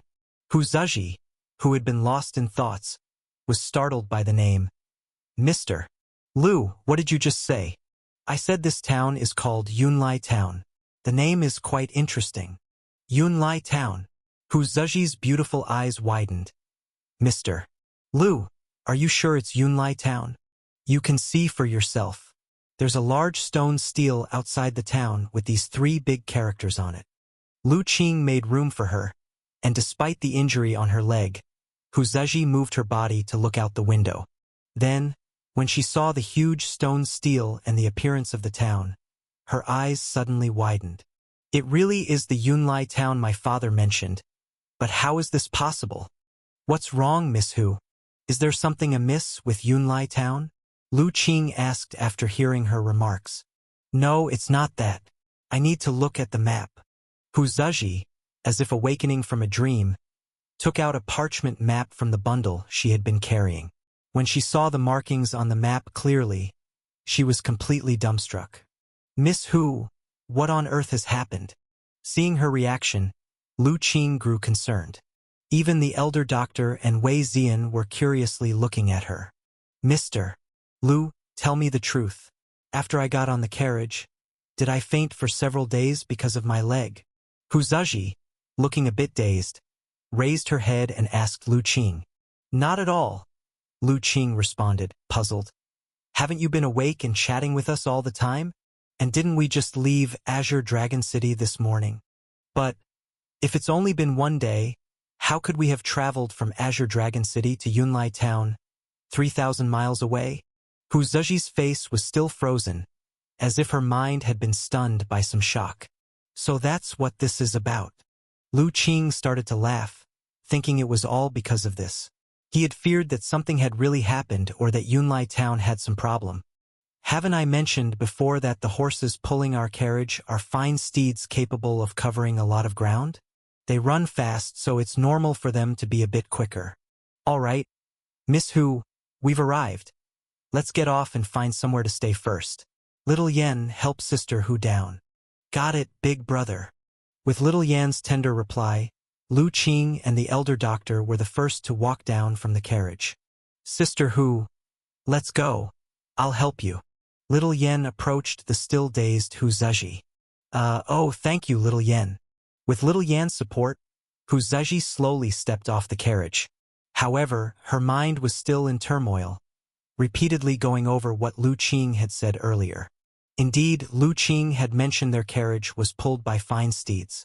But could covering 3,000 miles in a single day really be called covering a great distance every day? Miss Hu, I forgot to make you a crutch. Please make do with this wooden stick for now. At that moment, Lu Qing appeared with a wooden stick thick as a wrist and handed it over. Thank you, Mr. Lu. Hu Zheji took the stick, using it temporarily as a crutch, and stood firmly on the ground. She was, after all, a martial artist at the peak of the perfect blood qi realm. Despite her broken leg, as long as she had something to lean on, she could still walk steadily.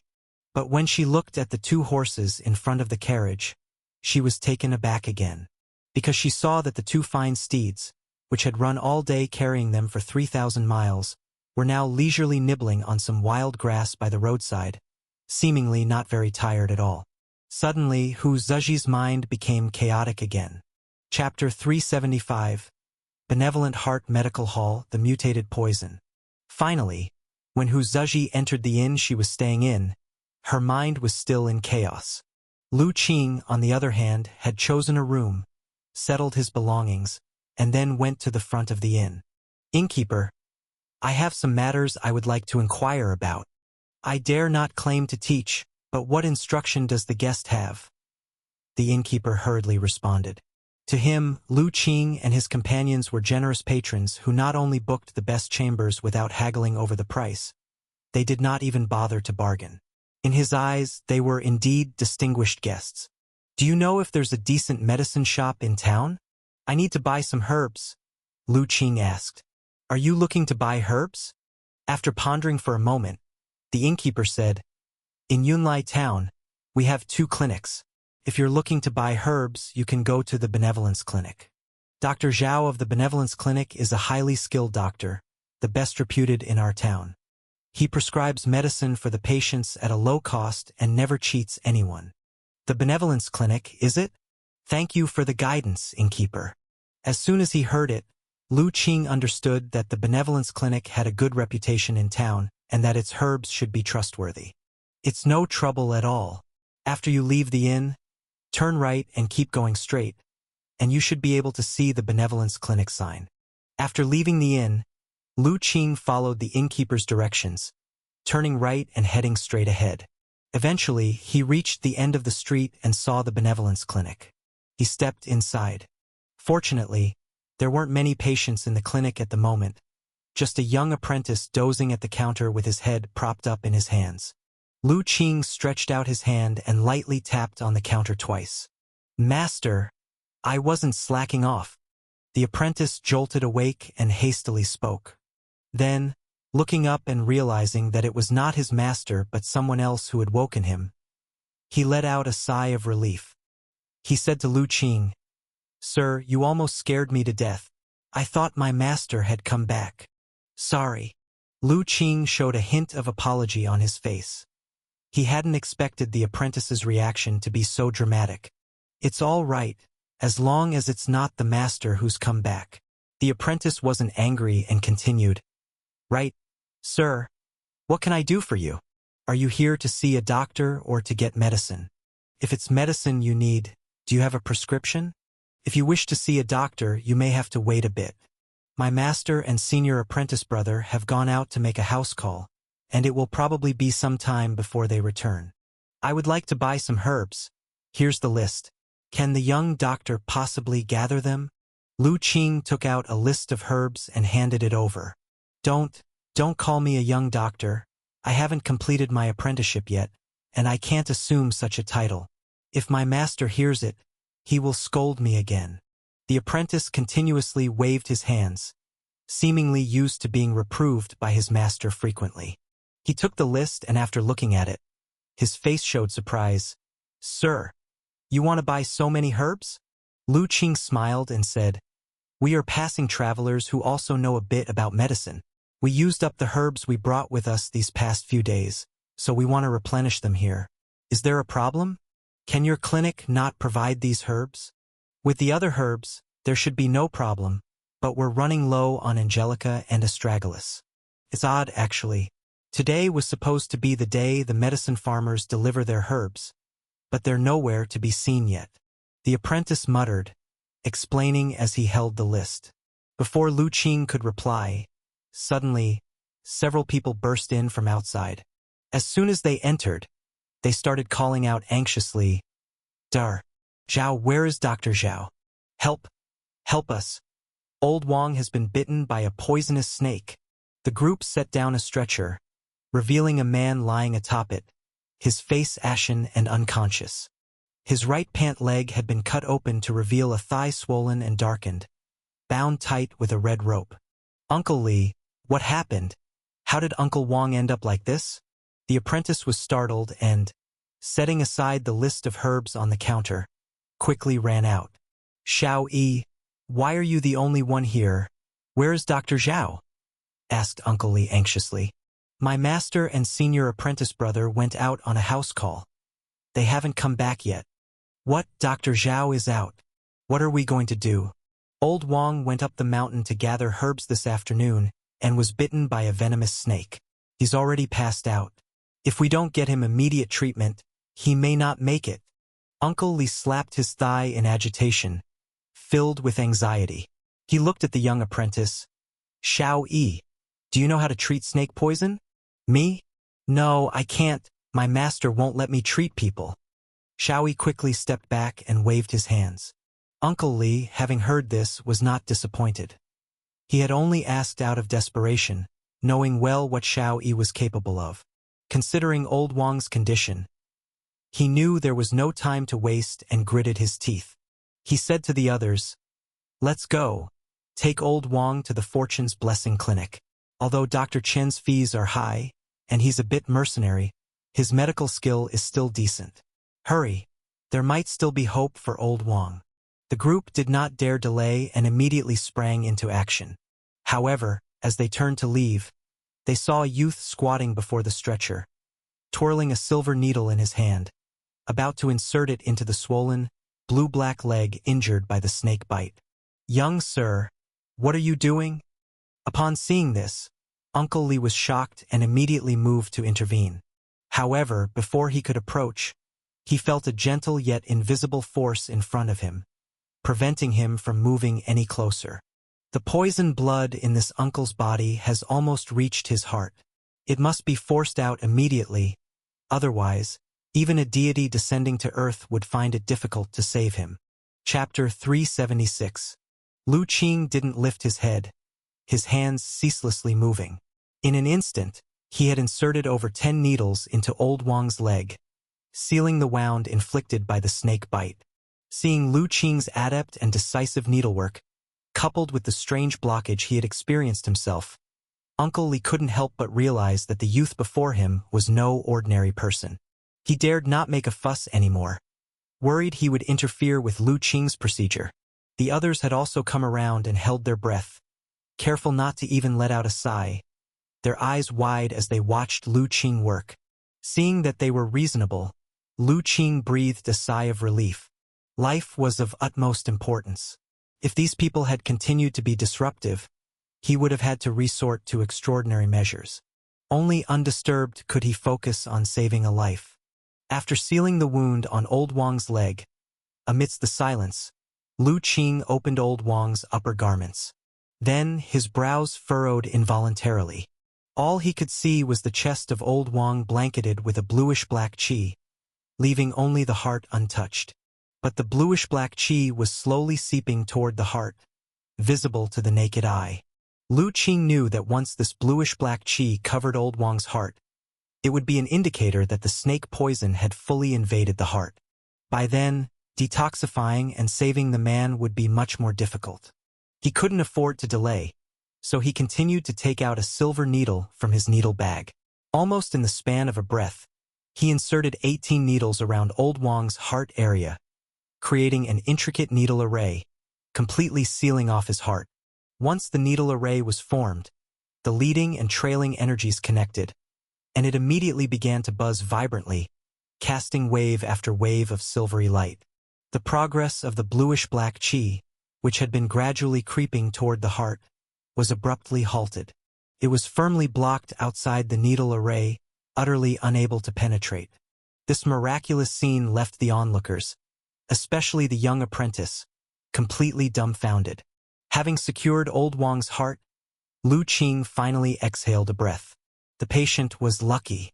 If he hadn't been brought in on time, or if Lu Qing hadn't happened to be there, just a little more time and the snake poison would have fully infected the heart, and he feared old Wang would have surely been doomed.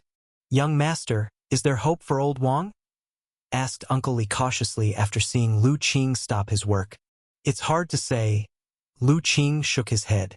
"The snake poison he's afflicted with is quite peculiar. It doesn't act quickly but is particularly troublesome.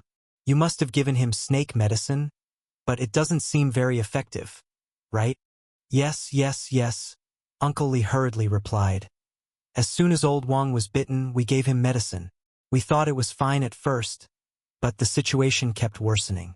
That's why we brought him here." Being herb gatherers, often wandering deep in the mountains, Uncle Lee and his companions had considerable experience in preventing venomous snake and insect bites. Every time they went up the mountain to gather herbs, not only would they carry a medicine bag to repel snakes and insects, but they would also always be prepared with antivenom. The purpose was to be able to administer first aid promptly in case they were accidentally bitten. Moreover, it's strange. The snake that bit old Wang is a Jinshi, one we commonly see in the mountains. Usually, Jinshi are timid and flee at the sight of humans, very rarely attacking. Their venom is not very potent, and as long as it's treated promptly, it's generally harmless. But today, the Jinshi that bit old Wang didn't flee. It was very aggressive. Old Wang had just seen it when it lunged and bit him. Uncle Lee rambled on, recounting the situation at that time. Hearing this, Lu Qing had a notion in mind but knew now was not the time to inquire. Saving the man was more urgent. Lu Qing turned to the young apprentice and said, "Young master, I need to bleed old Wang to detoxify him, and I'll need medicinal support. I'll recite the prescription and you grab the herbs. Can you brew them as quickly as possible?" The young apprentice, already astounded by Lu Qing's miraculous acupuncture skills, nodded eagerly in response to his instructions. Okay. Now grab the herbs. Half-leaf sunflower, 1/2 ounce. White snake flower, 1 ounce. Lu Qing recited the formula, his hands not slowing in their task. In an instant, a sharp little silver knife appeared in his hand. First, Lu Qing removed the silver needles from old Wang's leg. With a small silver knife, he carved a cross-incision on the snake bite wound. Thick black blood immediately began to slowly flow from the wound. "Bring a bowl over," Lu Qing ordered. Uncle Li immediately found a large ceramic bowl used for patients taking medicine. "Young master, here's the bowl." Lu Qing took the bowl and placed it under old Wang's injured leg. He then flicked his fingers and waved them toward old Wang's chest. The array of 18 silver needles instantly started to buzz again and began to tremble. As the silver needles vibrated, everyone saw that the poison blood at old Wang's wound started to come out at an increasing rate, dripping into the ceramic bowl. When the poison blood flowed out, it immediately released a stench that made everyone's head spin upon inhaling it. Lu Qing frowned and immediately said, "Step back a bit. This snake poison is no small matter. If you smell too much of it, I'm afraid you'll be poisoned too." Upon hearing this, Uncle Li and the others were shocked and quickly retreated, covering their mouths and noses. How could it suddenly become so formidable? It was as if the Jin Shi they knew was a completely different creature. Seeing Uncle Li and the others stepping back, Lu Qing, standing straight with an unchanged expression, continued to operate the needle array and forced out the poisoned blood from old Wang's body. With the continuous operation of the needle array, the poisoned blood from old Wang's body kept seeping out from the wound on his leg. Soon, the ceramic bowl was filled. This time, without needing Lu Qing's instruction, Uncle Li, with quick thinking, found a large ceramic pot and brought it over to Lu Qing, covering his mouth and nose. Lu Qing poured the bowl of poisoned blood into the ceramic pot and continued to extract the poison. In this manner, Lu Qing, under his relentless operation of the needle array, forced out 3 large pots of poisoned blood from old Wang's body, until they saw the blood flowing from his leg wound gradually turn red. This scene turned Uncle Li and the others pale. They dared not imagine that, with so much blood lost, could old Wang still survive? Fortunately, their concerns were unnecessary, because as the poisoned blood continued to be forced out, old Wang's chest, which had been barely breathing, finally began to move, starting clear breathing. His swollen, cyanotic leg also reduced in swelling significantly, and the cyanosis on his face had disappeared, showing a hint of color. Just at this moment, the apprentice came out from the inner hall holding a bowl of medicine broth. Cautiously, "Young master, the medicine is ready. Give it to me." Lu Qing took the medicine, swept it with his superpower, and found that although the fire had been a bit too strong and had lost quite a bit of its medicinal properties, at least it was still usable. He administered the medicine to old Wang, helped him assimilate the power of the medicine with acupuncture, and then removed all the silver needles. At the same time, he covered the pot of poisoned blood to prevent it from spreading further. "Young master, how is old Wang now?" At this point, seeing Lu Qing was done, Uncle Li and the others approached. "The snake poison in his body has mostly been forced out by me. There are still some remnants of the poison, but after taking this medicine, he should be able to clear it completely. However, old Wang's inner organs have been severely damaged by the snake poison this time. I'm afraid it will take him quite some time to recover. In a moment, I'll write a prescription for nourishing the body. Have him take the medicine regularly, and after a while he should be able to recover." "Thank you, young master. Thank you very much." Hearing this, Uncle Li grabbed Lu Qing's hand, thanking him effusively. "Young master doesn't know, old Wang has 3 children, and his wife is disabled. The whole family of 5 depends on him for food. If he were gone, I really don't know how those orphans and widows would survive, Uncle Li said, choking up. The others also expressed their thanks to Lu Qing. There's no need to be so polite, Lu Qing said with a smile. I am a doctor, and my teacher always teaches that as a doctor, we must take it as our responsibility to treat and save the sick. This is all part of what I should do. Oh, I wonder which great doctor is your teacher, to be able to teach such an outstanding divine doctor like yourself. At that moment, a gentle voice came from outside the medical hall. Teacher, the apprentice, excited upon hearing the voice, called out. Chapter 377. Everything is changing, unusual movements in heaven and earth. Master brother, you're back. The young apprentice exclaimed joyfully upon seeing the 2 who had entered from outside. Indeed, we've returned for a while, but since we saw this young master was rescuing someone, we did not wish to disturb him. Dr. Zhao nodded, unslung the medicine box from his back, and handed it to the young disciple, curiously looking at Lu Qing. Lu Qing was also sizing up the other party. In fact, with his martial arts cultivation, he had naturally noticed someone standing outside earlier.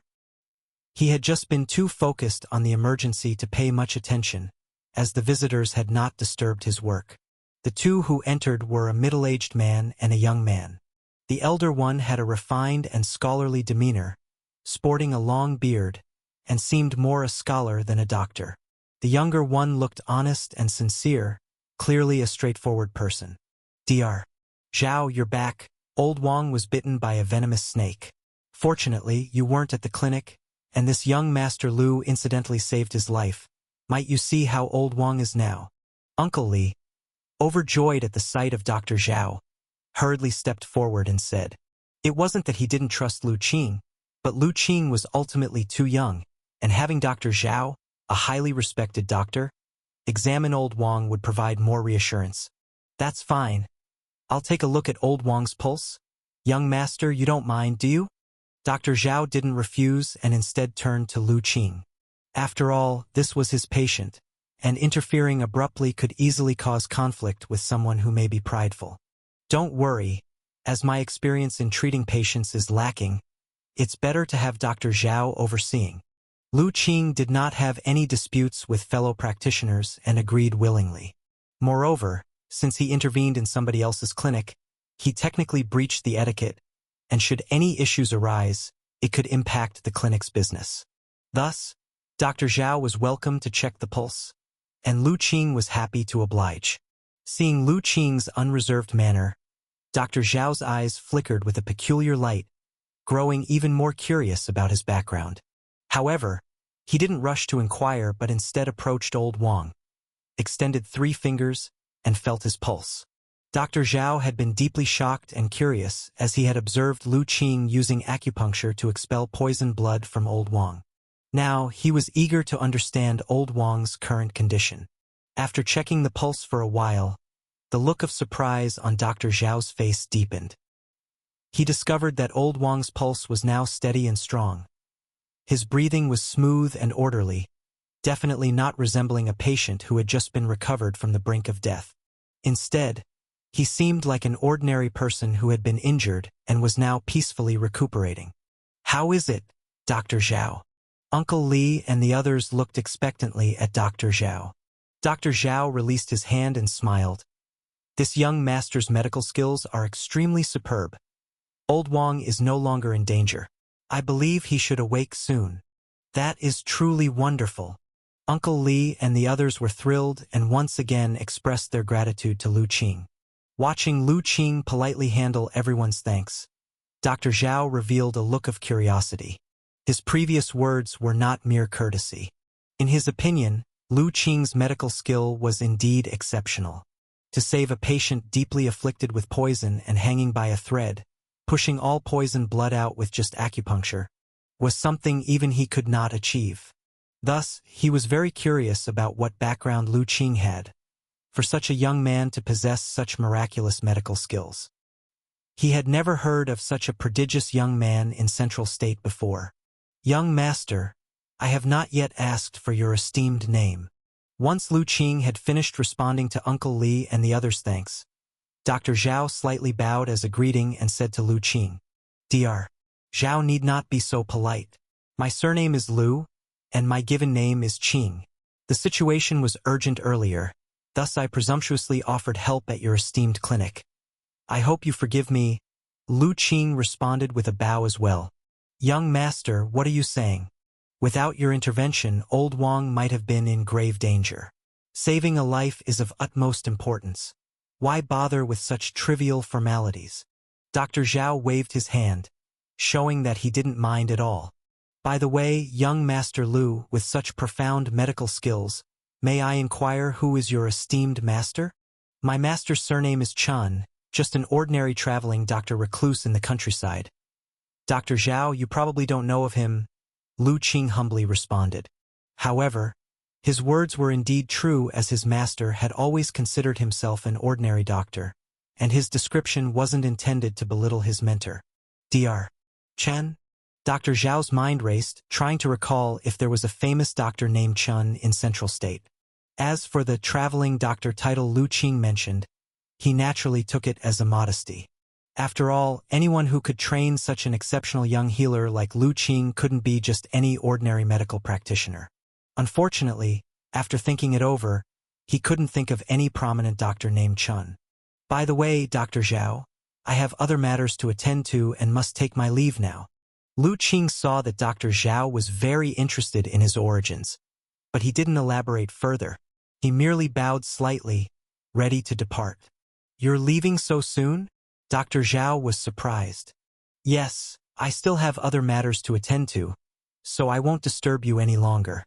By the way, little master, if it's possible, please try to gather the medicinal herbs listed on my prescription. I will come to pick them up tomorrow morning. Here is the deposit." Chapter 378. Lu Qing took out a silver ingot, placed it on the counter, and immediately drifted away. However, before he left, he also took the jar of poisoned blood with him. Dr. Zhao originally wanted to detain him for a bit, but Lu Qing's movement technique was extremely formidable, seemingly unhurried, yet within the span of a few breaths, he had already exited the clinic and disappeared from view. Seeing this, Dr. Zhao could not help but realize that this mysterious young Master Lu was not only highly skilled in medical arts, but also a martial artist of astonishing strength. "Ah, how come the young master left so quickly? We hadn't even paid him for the medical treatment." Uncle Li and the others were stunned by the sudden departure of Lu Qing. After musing for a moment, Dr. Zhao asked, "Xiao Yi, what kind of medicinal herbs did young Master Lu want to buy from us?" "Master, the young master wanted to buy quite a few things." "Oh right, he left a list." The young apprentice dashed back to the counter, picked up the list of herbs Lu Qing had given him earlier, and handed it to his master. Dr. Zhao quickly glanced at the list. All of these herbs are used to reduce inflammation and swelling, and to treat external injuries. This is a prescription for healing wounds and growing new flesh. Has someone in the young master's company been injured? After leaving the clinic, Lu Qing noticed that the sky outside had completely darkened. It seemed he had spent quite a bit of time saving a life, and he wondered if his master and the others were getting anxious. With these thoughts on his mind, Lu Qing quickened his pace towards the direction of the inn. He still carried the pottery jar filled with poisoned blood, and, upon reaching a certain corner where he was sure no one was around, he flashed into a dark corner and tucked it into his Chenkuin Qi bag. The reason he took the poisoned blood with him was because earlier, when he forced the poison out of Old Wang, he had used his superpower to probe the origin of the poisoned blood. Just as he predicted, the snake poison in Old Wang's body was no ordinary snake poison. It was venom that had undergone a mutation and had evolved from a gene qi that had inadvertently absorbed and refined evil qi. This poison was very strange in nature.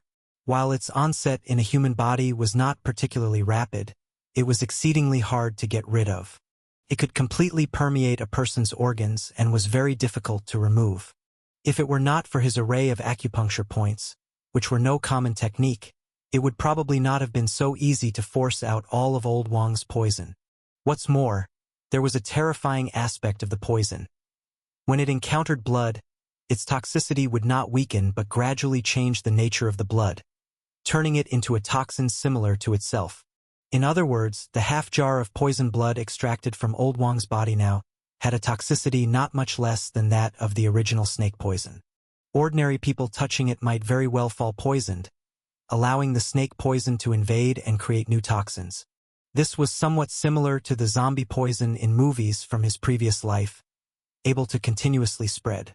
Thus, to prevent such an occurrence, Lu Qing simply decided to take all of the poisoned blood with him, planning to find a way to destroy it later to eliminate any future troubles. After pocketing the poisoned blood, Lu Qing walked silently down the road. Although he had saved a life today, his mood was not one of relief, but rather one of heaviness. He and his master had previously speculated that the changes in the heaven and earth rules might bring about more than just the recovery of spiritual energy. Along with this recovery might come various forms of evil qi, demonic qi, and poisonous gases. People like Mo Jun from the Flowing Cloud sect had become devoid of humanity precisely because they cultivated such evil qi and demonic qi. However, the events of today made Lu Qing realize that it wasn't just people who were affected by such qi, but all living creatures in the world. For instance, if fierce and venomous creatures like snakes and scorpions came upon an opportunity to absorb and refine the evil qi or demonic qi of the world, they were sure to become even more terrifying. If ordinary people encountered them unawares, survival would be difficult. Just like Old Wang today, if he had not met Lu Qing, he certainly would have met a violent end. Zhili village is situated at the foot of the deep mountains, and who knows how many fierce beasts and venoms lie hidden in the 10,000 great mountains behind the village. If there are venomous creatures or beasts like the Jin Shi that have undergone mutations and attack the village, what then? The thought unsettled Lu Qing. Before coming to Central State, he had not realized that the changes here were so profound, catching him somewhat off guard.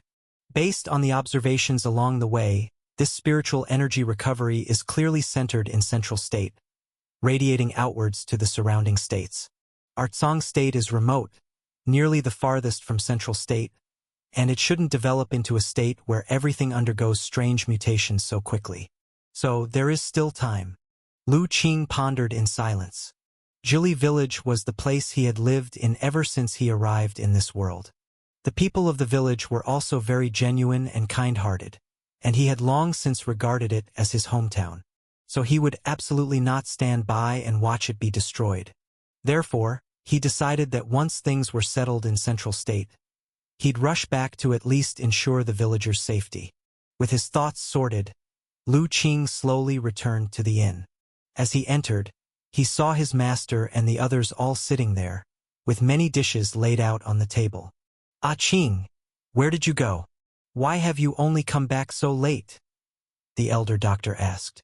If it weren't for the fact that he knew of Lu Qing's abilities, and had learned from the innkeeper that Lu Qing had gone to buy medicine, he might have gone to search for him himself. Disciple went to look for a pharmacy to buy some medicinal materials. I came across some matters on the way and was delayed for a while. Lu Qing brushed aside his emotions and smiled, briefly recounting what had happened at the clinic. Chapter 379. Everyone only then learned that Lu Qing had not only gone to buy medicine but had also incidentally saved a life. Others were not particularly moved, but Hu Ziji, after hearing the story, looked at Lu Qing with eyes filled with admiration. She felt that Mr. Lu was indeed compassionate, effortlessly saving another life. Only the elder doctor frowned after listening to Lu Qing's recount. "Ah Qing, according to what you've said, the person was poisoned by Jin Shi. But since when has the venom of Jin Shi been so fierce?" This disciple is also puzzled, but the disciple has brought some of the poisoned blood that was forced out of the victim's body. After dinner, Master can examine it to see if there is any mystery, said Lu Qing. "Oh, you've brought the poisoned blood back? That's very good." The elder doctor's eyes sparkled. He was always extremely interested in anything related to medical science. So, after dinner, Lu Qing brought a small bottle of poisoned blood to his master's room and handed it to him. "Master, this poisoned blood is very peculiar. It can gradually transform the blood of a person without diminishing its own toxicity. You must be careful. There's such a strange poison? The elder doctor exclaimed, his expression turning serious. That's why this disciple suspects that this is not ordinary snake poison, but a malignant poison mixed with evil qi. Lu Qing shared all the information he had probed with his superpower, along with his own conjectures with his master. The elder doctor's expression finally became solemn.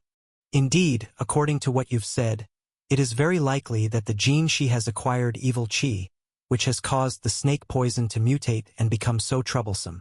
Master, as the world changes and all things evolve, poisons like this evil qi poison will probably become more common. In the face of such toxins, ordinary antidotes may prove ineffective. If creatures like the mutated gene she become more widespread, the people of this world will surely suffer even more.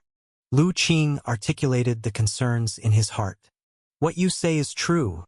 The elder doctor stroked his beard, his face showing satisfaction. Ah Qing, by expressing such thoughts and concern for the well-being of the people, you truly embody the spirit of being a doctor. Master flatters me. This disciple does not possess such a great heart. Lu Qing smiled, for he did not have the same benevolent heart as his master. What he was mainly concerned about were just the people he cared for. However, you needn't worry excessively. Everything in this world abides by the laws of mutual generation and restraint, the balance of yin and yang. This is the natural order of all things. Even if spiritual energy recovery occurs, it is unlikely to escape these fundamental principles. Although this evil qi poison is formidable, as you said, everything is changing, and there may well be new medicines born to counteract it. What we need to do is to discover such methods, compile them into prescriptions and disseminate them, so that people in danger can have something to rely on and not be left without a flicker of hope. This is the very responsibility and meaning of our existence as doctors. Lu Qing's expression grew solemn as he watched his master's seriousness. Yes, I understand, Master. Good. Then let's start by examining what is so peculiar about this evil snake poison. The elder doctor said, smiling as Lu Qing took his advice to heart. However, just as the master and apprentice were about to study the snake poison together, suddenly they felt a tremor deep within their hearts. Throughout heaven and earth, a vast and profound voice began to resonate. Chapter 380, Heaven and Earth Tao Sound reappears, Moon Essence. This is Heaven and Earth Tao Sound? As Lu Qing and the elder doctor were about to study the poison blood, they felt this grand fluctuation of heaven and earth. First, they were startled. Then expressions of shock appeared on their faces.